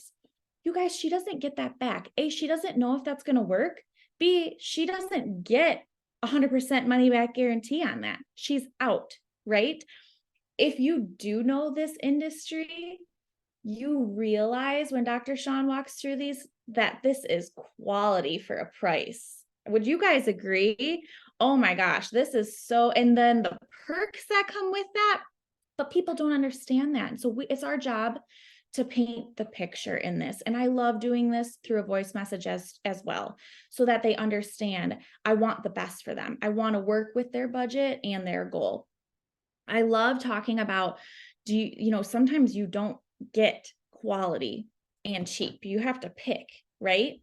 I also love a good comparison. You're getting bulk supply. If you'd go through the Starbucks drive-through and get 30 lattes, that's twice the amount, right? You're getting with no benefits, probably a caffeine crash and spiking your metabolism with all the sugar, right? No benefits either. You're getting bulk supply at a discounted rate. And I love that we promote consistency and real results. So that's why we run a customizable automatic shipment, right? Because that can scare people also. I don't want to go on a subscribe and say, I don't want this come each month. Actually, there's perks with that. And this is why we run off that system. It's a disservice if we don't. We want you to feel your best, have a healthy habit, right? Put this into your lifestyle. I literally just got this one too the other day. I can't keep my subscribe and save going. They love the products. It hasn't fully worked into their budget. Inflation, the world, right? I said, thank you so much for letting me know about your Amare subscription. I wanted to let you know there are some great ways to make it affordable. I had to do that for my family too. I started out with this 6 years ago, you guys, as a single mama, and my daughter and I could not go without this, but I knew I had to make this work. This had to be in our life, right? So we have a great reward system. As just a thank you, you can redeem great products for free for a little discounted price. You just redeem it and pay for a little fee and shipping. Otherwise, this is the most relevant topic in the wellness industry. So if you're open to doing a thank you post, I give it to you. It's sharing a little story. And you can get some of your friends and family to see what you're doing too. And you either get free product or you get paid. That's what I did as a single mama. I realized everyone I talked to, grocery store, park, play groups, library, just my girlfriends, my coworkers, that they were like, oh my gosh, I'm super stressed. I'm so burnt out. My hormones are whack. My kids are crazy, right? It's such a relevant conversation. So if you're open to that, I can help you get it paid for as well. Look at the how you can interweave it, right? And it's not for everybody. However, it's a disservice if you don't share the full picture of Amare. Okay, lastly, how many times do you follow up with a lead? How many times do we follow up? Anybody have an idea? Let's see it in the chat. How many times? How many times do you follow up in a conversation? We've got that love on later list. We've kind of talked about it. I love this until they block you. I love this. You guys, same until they tell me no. Until somebody has actually told me no, there is no number attached to how many times you can actually love on somebody, right? It might be timing. We don't know what somebody's going through behind the scenes. However, I feel it's our service here with what we have. It's too great a gift to not love on people and offer it as many times as you can unless they tell you no. Okay, I know that was quick. I hope that was helpful. Conversations to Conversions. Have an amazing year, and I can't wait to see you all soon. Alex, thank you so much. Such great nuggets. You know, everyone is always focused on the leads, right? Because we do need leads. But so often what Alex talked about is what everyone drops. They do not follow up and convert the lead into a conversion. So Alex, excellent job, because I know that this is an area so many of us need to skill up on. All right, so listen, I know we're over, but hopefully this is such great content that you guys are like, I don't care. I want to grow this year. Let's keep going. So we've got a couple more speakers before we wrap this up. So Carrie Perkinson is an amazing, amazing leader, and she is going to come in and talk about a really important topic. It's building your confidence and handling objections. So Carrie, I am going to turn it over to you.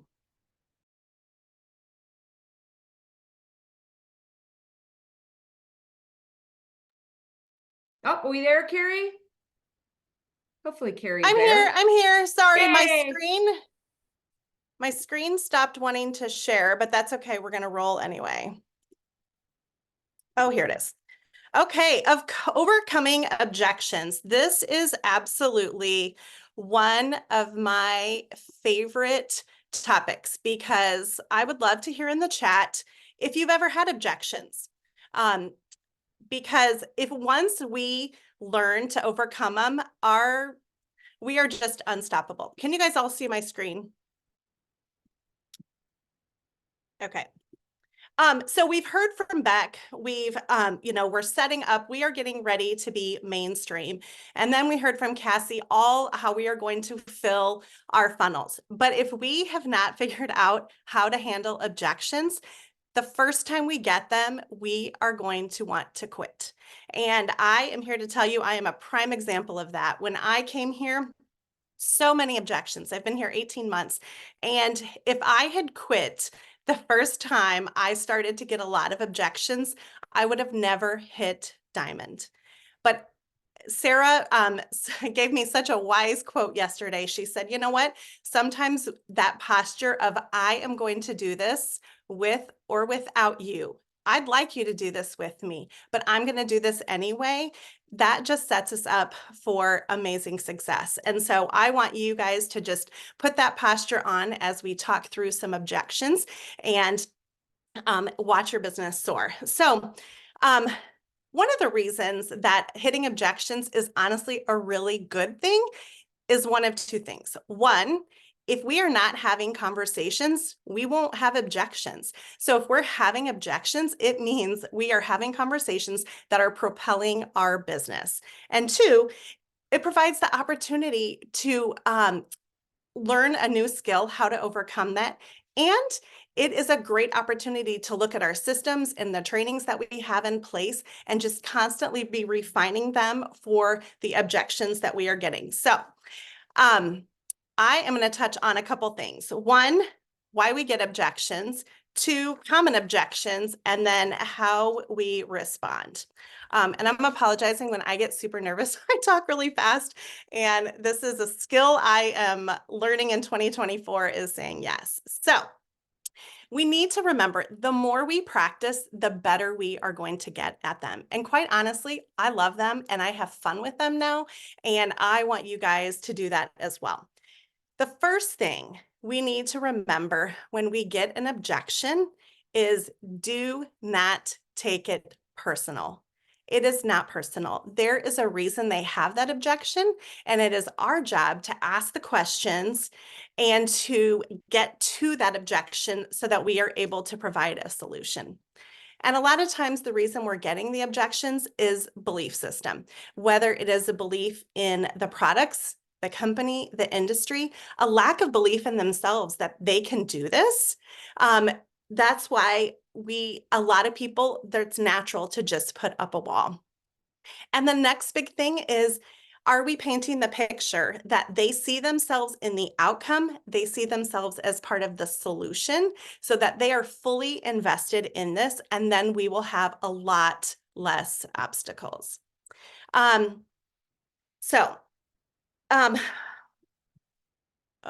Next slide. Okay, let's jump in to some objections. I want you to think about objections like this. An infomercial. Think of an infomercial. We talked about the Stanley Cup. So many of us have been influenced by the Stanley Cup and have bought one, right? But the reason that marketing has worked so good is they're painting the picture of, how you're going to feel carrying your cup, how you're going to drink more water, the colors, how it's going to fit with your clothes and all the things you're going to do. They're painting such a great picture that you can't imagine not buying a Stanley Cup. Look at the crazy people at Target standing in line to buy a Stanley Cup. So are we doing that with our products? Are we talking about how they're going to feel, how they are going to show up to their family and friends events with confidence because they have had great success with the weight loss? How are they going to feel when one of their goals is to take their family on a trip and they are at that trip and looking around and saying, look what I have done? Are we painting that vision for them? Again, it's the education in that they are seeing themselves as part of the solution and as part of the outcome, and they have upped their belief. Okay, so let's jump in to some questions. And before I jump into some of those, just another point too, is we need to make sure we are not leading with objections. I see that as kind of one thing that we get nervous. And so sometimes we start announcing the objections that we think are going to come. Like, Hey, oh, you Carrie. know what? Hey, Carrie, I know Carrie, I know super it's quick. expensive, but. Your slides aren't working. Your slides Oh. aren't moving. Oh, I can see them on my end. That's weird. Okay. And if not, no big deal. I just wanted you to know. Keep Oh, going. If we can't see them, it'll be okay. Oh, that's so weird. I'm so sorry. I don't know what's happening. Oh, hang on. I am so sorry. What is happening? Anyway.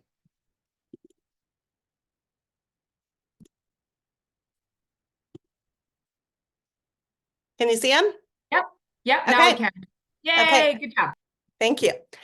Okay, so let's jump into some objections. So, are we an MLM direct sales? I love that Beck touched on this because it is so true, but these first couple questions we still keep getting. That we are becoming mainstream, but we need to do a good job of educating people and to really break down some of those walls and the stereotypes that they have of this. So the one question I love is this an MLM direct sales? And I love to say, yes, it is. And pause. We need to get really good at leaving pauses for people to talk. It is natural in our nervousness. Prime example, that we talk fast, but the pause is a beautiful thing. Are you familiar? Let them be quiet and let them answer. And what I have found is so many people have had a bad experience, and so they want to talk about that. So we need to give them space. And then a great follow-up question is, what was your experience? This is a great to ask questions. We need to get really good at being a question asker. It allows you to know what their hesitations, what their previous experience has been. So when we are presenting, we are coming from the right angle to answer their hesitations and concerns. What would your ideal company look like? Again, most often people have had a bad experience. So we really want to just flip that conversation to a positive one, and we can address the things that we have to offer them. Next, I don't buy MLM products. I just saw on social media the other day, apparently there's this movement in your bio to put no MLM people friend me. Okay. Well, again, we want to be not those people that they're referring to. We want to be showing up in the best possible way and communicate this to people. So I don't buy MLM products. Interesting. What led you to that decision? Again, these are just conversations that we want to give them an opportunity to talk. And I love to tell people, you know what I have found is some of the best MLM products from MLM companies. I love that we have the ability to work with somebody one-on-one and ask questions about sourcing and ingredients. Are you still seeing my screens? Everybody. No, we are not. We are not. Okay, well, But you know what? We can share your slides. You can just keep going. I'm going to keep going. Yeah. Okay. And the next one is, I don't have enough time. So I love this question because as a mom of many kids, it is so crucial to just acknowledge them where they're at. Okay. And so we want to remind them of the goals that they have set. And I love to just always validate them and say, you know what? I hear what you're saying. Time is such a limited thing, and I value your time and I value my time. So I want to make sure we have the best possible systems for you. If I were to show you a blueprint that you could do with 30 consistent minutes a day to start out with, could you find the time? More often than not, yes. And again, they're talking about belief because they need to also have belief that someone is there to help them. They don't want to be doing this on their own. And so a second question I love to ask is, do you have a support for you right now to build this business? And I think that is so great. And I'm talking external support because they need to know you're in their corner, but they need someone outside in their corner as well. And I am going to ruffle a little feathers here, but we also need to remind people this is a business. And business takes time. It is, we want them to be able to do it in the little nuggets of time they have, but we also don't want it to be unrealistic to them that they're going to make $10,000 a month sitting at the car line, picking their kids up from school. We need them to know that that is a great time to work, but that is not going to build their business. And I love to find a relatable story for them. I love to plug them into a community that they can say, oh, you know what? Look at this mom. She had all this going on and she was able to build. And so, I love them just being able to find somebody that they can relate to. Okay, the next one, the products are too expensive. We have heard this time and time again. This works for canceling subscribe and saves, those things like that, reordering, getting customers. So I love to acknowledge them. Again, it always comes down into acknowledging them because people need to feel heard. And so I say, you know what? Inflation is really just a beast right now. It's affecting all areas of our life. But I don't ever want to agree with them that the products are expensive, but I want to acknowledge what they're saying. Do you see the difference there? Because if I agree with them, then when I say it's not expensive, then I've kind of dismissed what they've said. And so I love to ask them, what is your budget? So often I find that people think they're going to spend thousands of dollars on supplements. And what they really don't know is that, we can make a good, better, best situation for them. And find their price point. And I am super respectful of people's money. And so I want them to know that I respect their money. And I love to get to the root of their goal, whether it's product or business. one question I love to ask is, tell me about a time you felt your best. And I let them tell me. And then I say, if I could help you get to that place again, could you find the money? Because we all know we will put money where we see value. Again, it comes down to the education piece. Are they seeing the results themselves in the results? Are they seeing the outcome so that they're like, I can't not buy this? And so I love asking that question. And then this is a great opportunity to talk about our Subscribe and Save rewards, our Focus on 5, our referral program. And, hey, do you have 5 people, 5 friends that you would want to do this with? Because I would love to help you offset the cost of your products, because I know how important this is to you and you have a goal to feel better. And then another one that I love, and this is more of not a question obstacle, but it's an internal obstacle that we all feel. And it is, we have had somebody join our business and they aren't doing anything, or in fact, they are completely ghosting us. Well, the one thing I love about that, and Andrea did a phenomenal job just talking about onboarding, is, I think one of the biggest mistakes is we assume, because they maybe found us through social media, that they know how to do social media. Because they're a consumer, they know what to do. And then oftentimes they feel like they're kind of letting us down by not doing what the expectation that they put on themselves. And Beck, talking about Reels, it was a perfect example. So many people love to consume Reels, but that doesn't mean they know how to do Reels. And so we need to get very specific about, nothing is too basic for them. I love to relate onboarding to a job description or an orientation. Nobody goes to a new job and hasn't read what the qualifications are for that job or the job description. And that is really what onboarding is. So we need to take a look at what our onboarding strategy is. What is the reason that they even joined you? If they only joined you for the community, talking business isn't going to make sense for them, okay? And so we need to really know what they joined for. And then another question I love to ask is, what are your intentions for this business? We need to know what they want their outcome to be. And the reason I love intentions versus goals is because intentions gets to the real meat and potatoes of what they're willing to do, what the time they're willing to commit is, how many people are they willing to talk to. A goal is something, yes, we want to get there, but the intentions are the steps it's going to take to get to that goal. So knowing what the goal is super important, but we need to know what the steps are they want to do to get through there. And then if you cannot get a yes, ask, can you check back with them later, and set a date.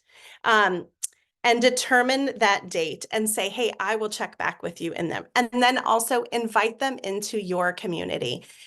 There is so many times we need them to have dripped on before we get the yes. And sometimes it's a matter of seeing themselves in someone else's story and seeing themselves in someone else's success. And we can't possibly, tell them every success story, because we don't want to word vomit on them. But when they get in a community and start seeing some of the success, we will likely see a yes, because they will see themselves. Again, they need to see themselves in the outcome to get the yes. And then we need to remember, objections are natural. It is our natural defense. There are 3 things the brain is always asking itself repeatedly. Am I safe? Do I belong? And do I feel good or painful? Is this situation going to protect me? Is this situation going to get me to where I want to be? And so when we are operating from knowing what they're always internally asking themselves, we can come at that angle with reassurance and set them up for success. So I tried to be fast. I'm so sorry for the slides, but I am so excited to see you all crush your 2024. Harry, thank you so much for those great nuggets. And I hope that you're all realizing, hearing all these amazing speakers, the real importance of figuring out every step that is being talked about today are all things you're going to have to deal with. And just learning a few nuggets like how to handle objections is really important, because it could make or break a sale for you, and more importantly, a long-term customer or brand partner. So that leads me to the last speaker before we close it out with Pat Hintz. We have the famous Janelle Devlin. Janelle is just an awesome dear friend. She's been on this journey with me since the beginning.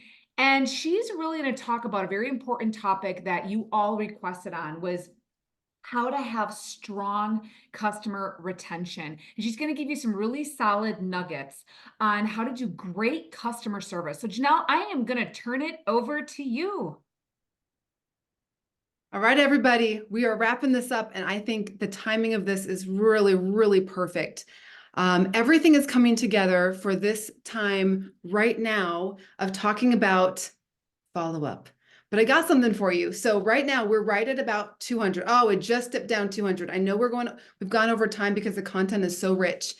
That's the kind of quality training we have here for you guys. And again, I just want to say thanks to Sarah and all of the speakers. This has been so good. And what I do know is that if we take what we've learned and now we put this into a strategy, if you want strategy, put strategy in the chat right now. Let's keep these. Oh, good. We're getting a few more still popping back in. I want to hear strategy in the chat, because now we're going to give you some strategy and a little different mindset around this whole follow-up. So here's what we have here. Strategic persistence is what I like to look at this topic of follow-up. I look at it under, this is me being persistent. This is Janelle, the creative, being strategic and persistent, because I don't know about you, but I don't just want a few houseplants. I want a vineyard. And if we don't have a strategy around our follow-up, then we're going to we'll have maybe some money coming in.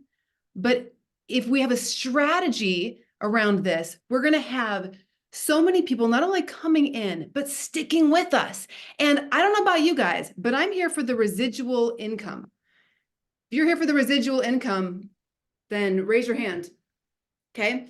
So the persistence, I want us to define this first. Oh, you're raising your hand. There we go.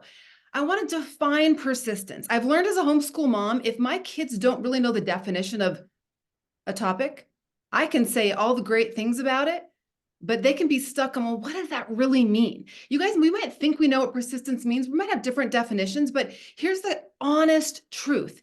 It's being firm. It's being relentless in what we are setting out to do. This is the dictionary definition: firm or obstinate continuance, and a course of action in spite of difficulty or opposition. Okay, here's what I look at persistence as, and that's the commitment to keep moving forward in your business goals, even when you're faced with challenges or setbacks. We've been hearing about this today. It's staying dedicated, being unwavering in your path of going all the way, of going to diamond, of using your gifts and abilities to be able to make change in the world. And I'll tell you what, having a platform like we have here at Amari is a fantastic way to make an impact in our own homes, in our community, and truly in the world. So we're moving forward now, all in agreement. Hope we're all in agreement that regardless of the obstacles that come into our path, we've learned, and again, I love what Andrea said, we are responsible to them. And that's where this part comes in. This is another part of being responsible to the people who have reached out to you, wanting to move forward, wanting to have some sort of a change in their life. And you know what we need to stop doing? We need to stop thinking about this as just the F word. Okay. For some of you guys, the F word is, you treat this word as a worse word than the actual F word. Come on, you guys know who you are. We can treat this like we get scared about it. We get all weird about it. We've heard some people make mention of this, but the real F word that we're going for, what do you think it is? Put it in the chat. If we have a strategy around our follow-up, then the F word, it's freedom. It's freedom, right? Like, we all have shared different examples of how this business has given us freedom. And that happens because we've done the work and we continue to do the work so that we have residual income. Again, otherwise, I look at like a few houseplants. No, we want a vineyard. I don't just want a couple $100 coming in a month. I know you don't either. It's good to start out with. I want tens of thousands coming in. And that's where we are right now. But I know it's going to be even moving forward for our family because we are continuing in this. So freedom is the main word. So what this means is this means that we have to address maybe some resistance that we have around this. And if there is resistance, you know what that is? It just means we need to create a new story around it. And how about this quote we heard today? It's not about a sale, it's about their transformation. Alex Hine, thank you for sharing that. Who realizes that they need a new story around follow-up? If that's you, I want you to write stuff down. Yes, you can comment in the chat. It's great to hear that, but this is something where we need to take this home and drive this home because it's not hard. It's like, do you want this hard or do you want it simple? Put it in the chat. Do you want follow-up to be hard? I'm going to give you that the long, drawn out, or do you want it simple? Because you guys, we can have this be simple. We really can. We get to create a new story. But here's the word, the F words that get in our way. It's these false fairyland fables, these tales we tell ourselves about follow-up that keep us in fear and financial frickin' struggle. Those are the F words. Let's get real that follow-up is truly about freedom. And if we want to look at it that way, we have to understand that by us doing the work of what we've learned from these leaders so far, it's not always going to feel comfortable. And we're not usually going to feel equipped. But guess what? That's the challenge. That's when you get to step in and be the warrior for your own why, for your family. If you really want change, if you really want to build that vineyard and not just be looking at a few houseplants, then it takes the work. And when we do it with a great heart and our intention is to serve people, again, these things we heard today, being responsible to them, serving them, sharing the vision of what we're doing here at Amare. When we start from there, we can't go wrong. Yes, we need a strategy, and I'm going to share a strategy that we use, our 6-week follow-up strategy, along with scripts will be available to each of you. I'm going to share the first 13 days, just a screen, so you guys can screenshot so you have it, and we'll remind you to make sure you get the full PDF. But when we talk about this part of our business, this is in our back office. Now you go under commissions, that tab in your back office, and you're going to see this personal customer bonus. I want you to write down right now, put alarm in a phone every Friday, fill in the blank, to check personal customer bonus and have that alarm on so it alerts you. Maybe it's Friday morning at 8 o'clock. You go in and you check because it's very significant. You'll notice as your business grows, especially going from this 20%, let's say I just took a screen share here of mine, of 20% to 25% is significant. Right? We know we have the ability to go all the way here to the right up to 38% back, which is really kind of unheard of in our industry. That is a conversation in itself with our comp plan. So now let's just, wherever you are, let's say 9,000 might seem like so much right now, and that's okay. But let's keep our sights set on 1,000, on getting that extra, that 10%, okay? If you're already at 1,000, let's set those sights on 3,000 this month. There's no reason you cannot go to that next level in your business. And I want you to measure it. This again, otherwise hope, not a strategy. This is a way we can look in and we can know where we are. I've been sometimes right underneath that next percentage and I've kind of done the math and I'm like, this would be hundreds of extra dollars by, me making sure one more person gets an order this month. This is a strategy that is needed to be able to grow a multi-million-dollar business. So this is just one very easy, measurable. If you're up for putting this out, an alarm in your phone to face the music every week, come in, see where you are, and then celebrate, then let me know in the chat. You guys ready to put this in and have this be a new habit of your week? Because I'm telling you, it's going to be amazing to have these follow-up sequences. Okay, here's generally what we want to make sure is in our schedule. Because you might look at what I'm sharing with you guys, and you might want to do something different. Here's a general, and then I'm going to get specific. Okay. What we want to do, of course, we want to welcome new customers. We want to always make sure we welcome them in. The more creative, the better. If you've ever bought something online and not received a thank you note, let me ask you, put in the chat, what percentage of times did you get a personal thank you checking in after you have purchased something online? Like percentage wise, what do you honestly, what do you think? Pretty sure it's going to be like 5% or less. We get to be that joy. Have you guys ever received a quick little thank you note? Have you received a text, something maybe specific that has a family picture and they wrote thank you on it and it's texted to you? Thank you, Sarah, for your order. I'm so happy to be able to serve you. I'm here with any questions. Let's go. Can't wait to help you reach your goals. How does it feel when you get those messages? We order just this Dave Ramsey curriculum because my kids are doing the financial high school stuff. And I got a phone call from someone. I had submitted a question. I thought it would just be some bot, sending me a message back. I got a personal phone call. I got to tell you, it was awesome. I got a personal phone call checking in. You guys know, it feels so good to get that attention. Guys, that's all we're doing. So if you want to make this simple, we're educating, we're checking in, we're celebrating little milestones. Hey, congrats. You're 3 weeks in and your next order is set to go out this next week. Man, you just wait and see what it's going to feel like going into your second and third month. I'm so excited for you. That is actually what I say when I either leave a voice memo or I text. I'm helping them to look forward because we all know if we are either not feeling great or financial struggles are holding us back, it can be hard to see past the next day.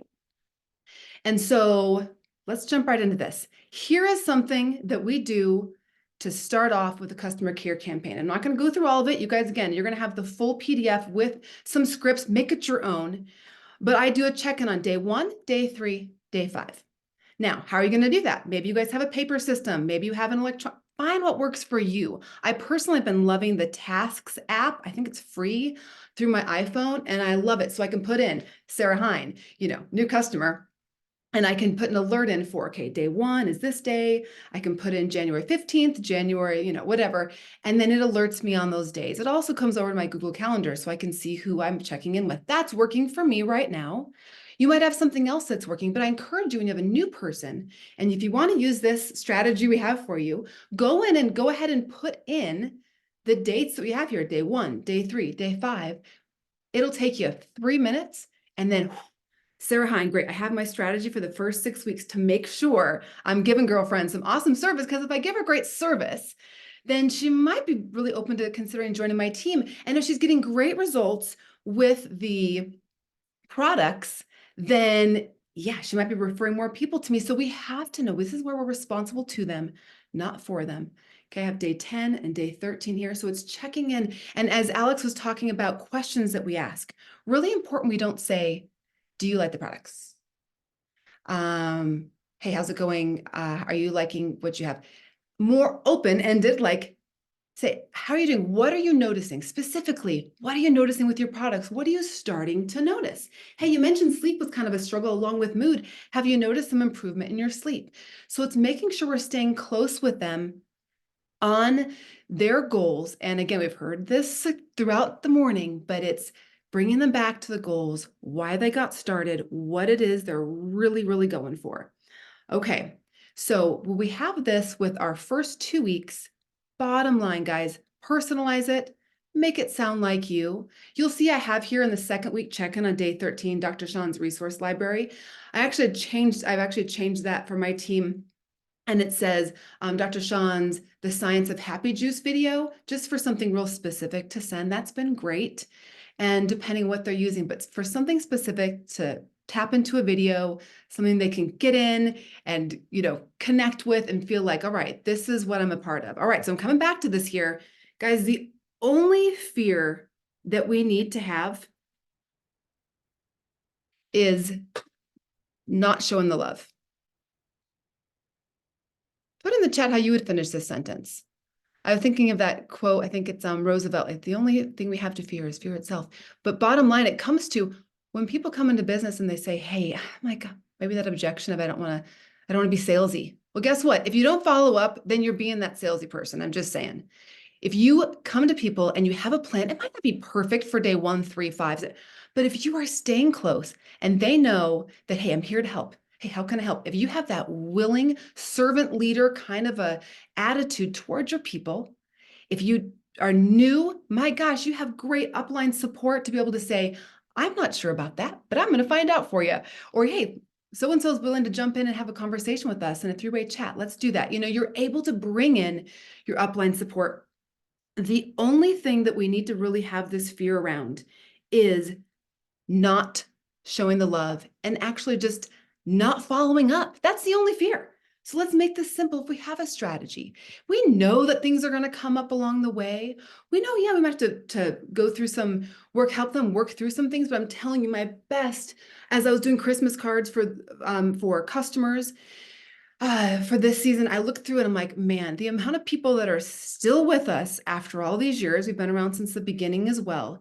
And I think not that I've done it perfectly, but I do know that I've really prioritized making sure people know I'm here to help. What questions do you have? And really, guys, people just need to know that for you, you're here to support, you're here to answer questions, you're here to make sure. There we go.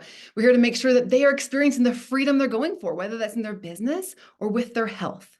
So that's a strategic part of our follow-up. Have a new mindset around it. Throw off whatever is holding you back, because if you want financial freedom, if you want to build that vineyard, if you want to have residual income, then your job is to make this an exciting part of your week. Make it a thing. For me, you had some coffee images on here. I oftentimes get out of the house, get a coffee, and then make it a different experience for myself because I'm at home working from home a lot. And that for me works. Find what works for you. Is it one chunk during the week? Is it 3-4 hours chunk like mine? Or is it scattered? But whatever works for you, commit to it. That's what you're responsible to, not responsible for. You're committed to them for that. So thank you so much. And let's pass it along to our next speaker who's going to bring it on home. All right, Janelle, thank you so much for encouraging the fortunes are truly in the follow-up. These are all such important aspects to your business, and I hope that we will get Janelle's template out for you to make your own, but just to give you some idea of wording to just continue that follow-up. All right, so listen, I take full responsibility. I said this was 2 hours, this went way over. I should have said 3 because that's what we did last year. However, I don't think anyone's complaining about the content today. So we're going to wrap it up with our final speaker, and it is really the person why all of us are here. It is Presidential Diamond and Master Distributor, Pat Hintz. And so Pat, can you just like do what you do best, close us out and give everyone a call to action? So Pat, are you there? I'm here, Sarah. I've been learning and writing things down and all that stuff. So grateful to have the opportunity to share with you guys a couple of thoughts and then let you go to lunch. Whenever I'm the last speaker that's in the way of lunch, I'm like, all right, I'm in a tough spot, but let's see what we can do. Hi, everybody. Welcome. Thank you so much for hanging out this long. And if you're watching via some kind of a replay or whatever, hey to you too. So super good stuff. Great content. Appreciate you in such a big way. Thank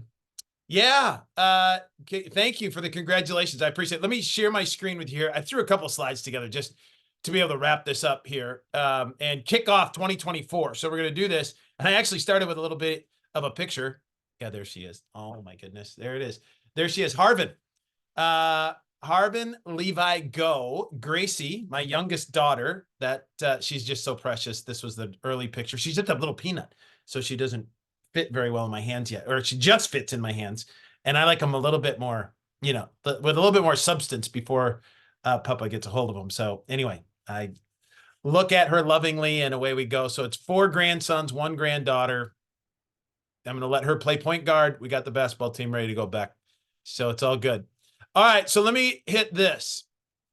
It would not be a chat with Pat without referencing this chart because I've created it. It's gone through many iterations. This is the one that I used at last year's conference, but I've used a version of this at virtually every conference and every major get together and time that I was asked to speak about Amare in front of a group of people. And it is our growth chart. And it is something that we knew was coming. We created this the very day we started Amare, and that I got involved, and we were right away from the inception of it and said, listen, this, according to my 30 plus years of experience, and here's what's really cool.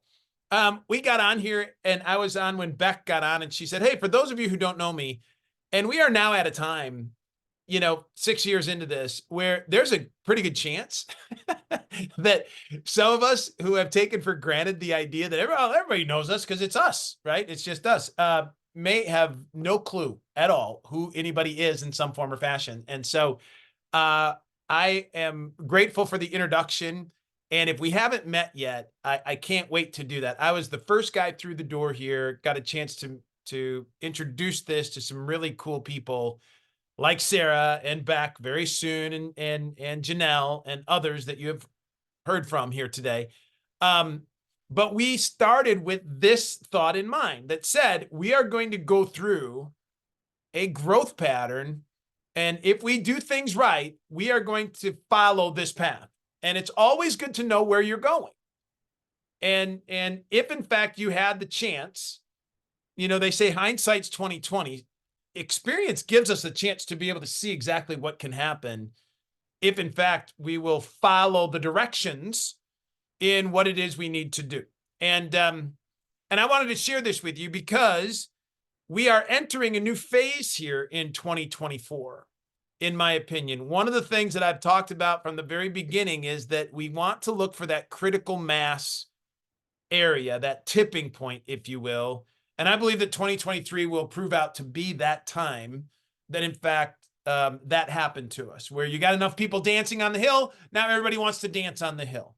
And if you can take your skill set and your mindset that you've created and then sprinkle in some skills to that, right? Or at least some willingness to experience, to build those skills, and you're doing it in an environment that is attractive to the masses, and the wind is at your back, you're at the best place you could ever possibly imagine. And that's where we are with Amari today. All right. So why do I bring this chart up? Because I want to ask you, even those veterans that have heard me speak about this, don't tune out. All right. Because I want to let you know that every stage that you are building in has people looking towards the next stage. In other words, when we were in startup, none of us were looking any further than growth, but we couldn't really, you don't operate in the environment you find yourself in. You always operate in the next one. In other words, in startup, we couldn't wait to get to growth. That's what drags you through startup, right? And when you're in growth, you can't wait to get to hyper growth. So you're always one step ahead, which allows you to get to that next phase. Well, this is where it gets really exciting, gang. And this is why you want to hit critical mass. This is why you want to get into hyper growth, is because now you get a chance to shift your mindset from growth to legacy. And what's going to pull us into and through hyper growth over the next 5, 6, 7 years, in my opinion. And it starts in 2024. There's no doubt about that. And the growth trajectory of this is going to be absolutely amazing. It's going to be mainstream, Beck. It's going to be accepted. Carrie did a great job of talking about, how do you handle objections and things like that. We're going to get better and better and better at it. It's going to be more accepted. And as that happens, all of us have a chance to be able to focus our mindset on legacy. Like, how could we create a real legacy and not just make a few $100s, actually get into the creation of wealth, generational wealth that lasts decades. And now with our new ownership structure, deeper pockets, greater opportunity, and a natural progression, by the way, of where we believed Amari would need to be from the very beginning. The question was, who are we going to be able to get together with, partner with, that allows us to become what HIP had envisioned us to become in the very early stages? So it is total normal course of action. But the benefit of you being here, of me being here today, as opposed to in the early stage, is that now we get a chance to really go after it. In the next 3, 5, 7, and 10 years, you have a chance to set yourself up, be that one person in your family's history to set it apart financially and look at building a legacy component to your future. And that is so unique. It's incredible. And it has massive ramifications to everybody. Even if you're just getting started, even if you're just sort of dabbling, even if you're coming back from maybe a hiatus, I don't know. Who knows where everybody is? But the idea of us getting to this point, this is not a mistake. And the reason that growth is created by those who are looking ahead is because those who only look at today struggle. Because if you only look at your business today based on today, you could get caught up in all the crap, like all the bad stuff, the challenges, the issues, the stockouts, the this, the that, the other thing, right? If you judge your business today based on today, you could just forget about what it is that's forward. People that have leaders have the ability to look ahead and say, this is what's coming, and I'll put up with what is. And I believe that what is today will not continue, because as we go into what will be, happens to be the thing that is driving the growth of your organization, the company as a whole. And those things that were nasty to deal with are taken care of by the fact that we continue on. And you guys, that process has been done from the very beginning, right? And so that's the excitement of it. And so the question becomes, how do you set your focus on legacy, and what do you do walking out of this get together today? Because all of the stuff that we've learned. So it also probably wouldn't be a very good Pat Talk if, in fact, I didn't reference one of my favorite books. And people do all the time, right? Reference different books, leaders read, readers lead, that type of thing. John Maxwell talks about the 21 irrefutable laws of leadership. And I love the two statements that he cornerstones it on, or at least I've pulled from my cornerstones. And that is that leadership develops daily, not in a day. And it's not going to happen overnight. It just doesn't happen that way. And you see some of the top leadership in Amari, and they've been here, 2, 3, 4, 5, 6 years, some of them from the very beginning, a number of people on this very call. And some of our new leadership that is happening on here is, 1, 2, and 3 years old. So it doesn't happen overnight. It doesn't happen in a day. It develops daily, and you just never know when that's going to happen. And exactly what Alex said earlier with the Stanley Cup piece, you can have something that's been around forever and it just takes off. I've seen that happen again and again and again with leaders who sit there and say, I've struggled, but I stayed. And all of a sudden things took off and happened. Right. And again, when they ask, what was the difference? It's like, I'm not sure you can pick it out.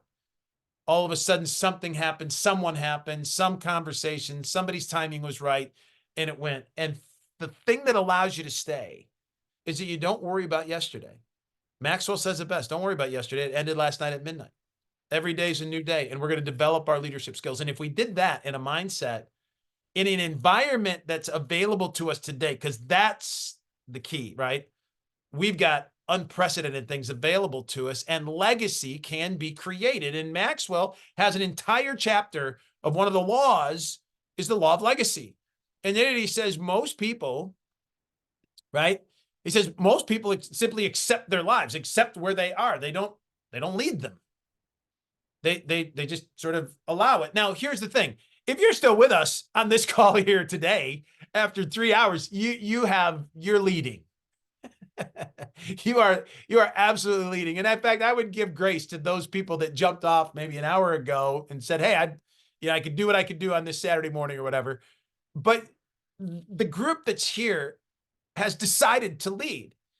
And how exciting is it to be a part of something at a time that is unprecedented from a company's perspective as we go into critical mass in 2024 here, and into that growth perspective, and really driving towards legacy and building and attracting the type of people that manifest that at a time when mental wellness is at the absolute forefront of the discussion, naturally, nutritionally, worldwide, on a basis of whether people want to talk about this or not. And it is the leading conversation globally about mental wellness. So you'd put all those things together, and it's amazing where we sit, right? And Maxwell says this, he says, we have a choice about what legacy we'll leave, but we've got to work and be intentional to that legacy that we want to be able to leave it. Like, so it's not going to be given to us and it can't happen by accident. So you're here, you want to leave something, you've got the vehicle to do it. Now you got to go do something about it. And you can't just listen to the motivational talks and like the last few hours have been awesome.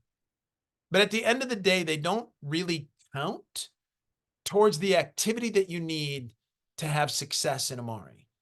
All right. Maxwell says this, when the right leader and the right timing come together, incredible things happen.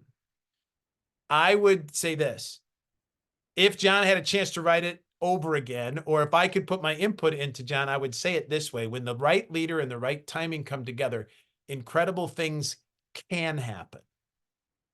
And you've got that opportunity. I've got that opportunity. What are we going to do about this? Because the other statement, and I tried to pick out like 3 statements from his entire book to give to you today. That is like, which is next to impossible. And I didn't want to do 3 hours myself in a book study about John Maxwell. Although I probably could go down that rabbit hole. He says this, I love this. He said, vision without action achieves nothing. Vision without action achieves nothing. And those aren't just words, gang. Those are the reality of decades in this industry, seeing lots of people tell me what they're going to do and giving this big picture of what happens. And then I don't see any activity and it never comes together ever. And then you see people that have a vision a little bit bigger than where they are and they put a little bit of effort into it. Maybe they make a couple calls from a trailer and all of a sudden they get a little confidence and then they are like, well, man, I don't know, maybe I have to live in a trailer the rest of my days. I'm going to go and set a bigger vision. And then they put action behind that. And then it absolutely is amazing when the right leader and the right timing come together. Incredible things happen when you apply yourself. And there's definitely a price to pay for that success. There's no doubt about it. There's no easy road. There's no automatic. There's nothing. But I love what Maxwell says, and I've shared this with a basketball coach like Beck. I've shared this a number of times, saying, don't be fooled. There's even a bigger price to pay for failure, right? There's definitely a price to pay for success, but Maxwell tells us there's also a price to pay for failure.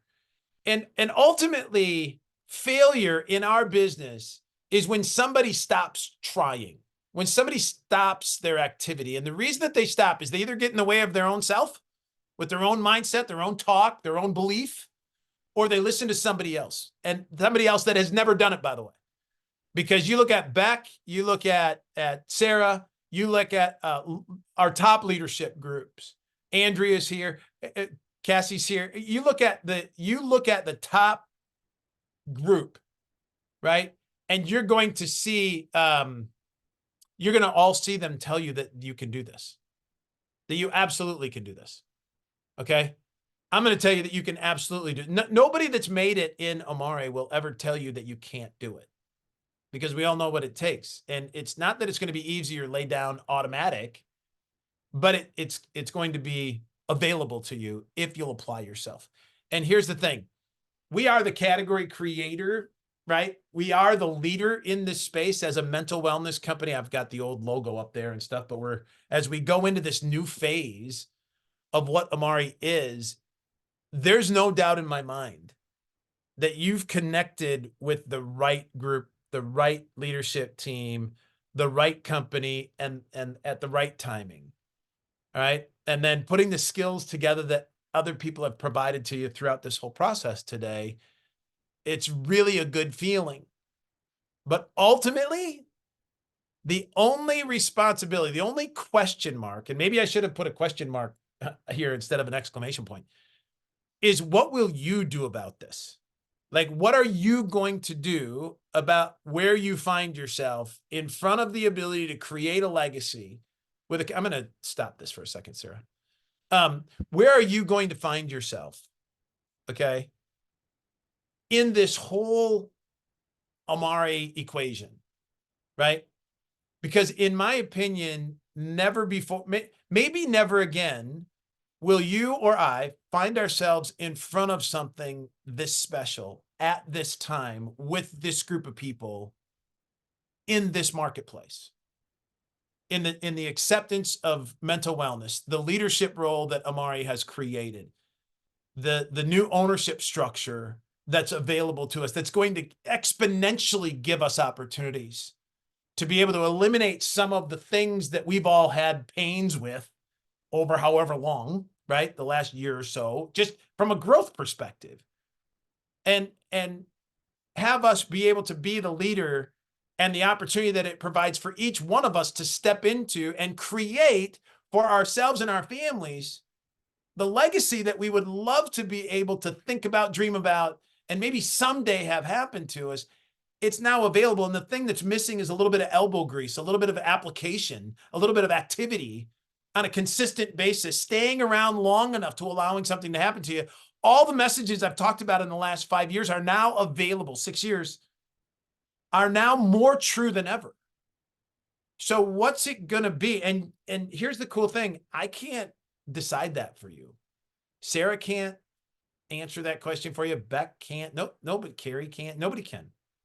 That has to be you. But here's the exciting thing is that if you will take action and like apply yourself as hard as you possibly can in the environment that you find yourself in. Okay. I'm not talking about you have to do this and you got to compare to that and you got to do it like they do it and all that. Don't do that. Find out what it is for you that you want out of this. How hard are you willing to go for it? Know that in fact it's available if you would apply yourself. It's not going to be easy. It's not going to happen overnight. You're going to have to skill up a little bit and you're going to have to make some mistakes along the way in order to get better at what you do. That's totally natural. And the only people that will tell you that you can't do it are those that haven't done it. And therefore you've got the recipe to bake the cake, whatever that legacy picture looks like for you. You just have to be willing to do it. And it's easy here. Like it's easy to get fired up right now. Okay. The tough part is when we hang this up and we all go dark, right? And you no longer have a couple hundred people at your side and you got to decide whether to make the call, make the follow-up, make the reel, hit the record button on your camera to be able to post up, to be able to put yourself out there, to be able to feel awkward and weird. You're the only one that can do that. And somehow, some way, you got to find it to do it. I can't do it for you. Maybe I can inspire you or motivate you a little bit to think about it. But at the end of the day, it's got to be you. And the leaders that are around you are doing it every single day. All of us are doing it. Why? Because there's never been a time like this. And so the next months and years ahead is going to be spectacular. I'm excited for you. I'm very grateful for you because it's created the manifestation of the dream we had 6 years ago. And it's a bit of the tip of the iceberg right now, but I can't encourage you enough, right? To be able to take whatever it is, you're doing, amplify it, get into it, give yourself permission to fail a little bit and to just feel awkward and to get immersed in what it is we do. And don't listen to the naysayers. Haters are going to hate anyway. How we say it. Just go do this and be a part of everything you possibly can and follow the leadership that you've got so graciously provided here today. Sarah, amazing stuff. Beck, all of you guys, all pulling it together, just super cool. And the reason that you want to follow that is so that you can replicate it. Because a year from now, 2 years from now, 3 years from now, when you have a kickoff event, it will be your kickoff event. You don't have to go to Sarah's. You don't have to go to mine. You don't have to, you create your own. And you have a couple hundred people of your own that you're going to give the message to. And you're going to be smack dab in the middle of something that's just absolutely spectacular. And I can't wait to see the success that you have. So with that, I'm going to say goodbye. Thank you so much for having me on today. I look forward to seeing you when I see you. And many of you I'll see in Nashville. All of you who are not going to be in Nashville, stay tuned. We've got some amazing things happening. And then the spring is going to be even better. The summer is going to be on fire. And away we go. 2024 is off to a rocking start. Thank you so much, everybody. Love you all. Look forward to seeing you sometime soon. And thanks, Sarah. Back to you. All right. Well, thank you, Pat. Oh my gosh, what an inspirational message for all of us. And I just got a couple of closing things I want to run by everybody. We are going to get this recording out to you. This recording will get out to you. Give us a little bit of time. I actually have a family Christmas I have to run to. So we will get it out to you within the next 24 hours, and any handouts that any of the speakers had to go along with their talks. And listen, it comes down now to you, right? We all came together to give you some great content. I want to encourage you to take segments out of this recording that you get and listen to it over and over and over again and get into daily action. I will also send all of you a daily and weekly action checklist of income producing things to do to get yourself into action. So listen, we appreciate you staying with us as we went over, but I think it was worth it, hopefully, for all of you. Listen, 2024 is going to be an amazing year. I can't wait to see you guys. We've got great things planned for you, from a retreat out at our farm coming up in May to so much great information for you that we will stay connected every single week. So the last thing I will say is this: reach out to your uplines, reach out to the person who invited you here. Make sure you commit to your goals and you share those commitments to them, and you get a plan of action in place. God bless you all. Thank you, all of our amazing leaders. You guys did outstanding today. We love you all. Thanks for everyone joining us. Bye, everyone.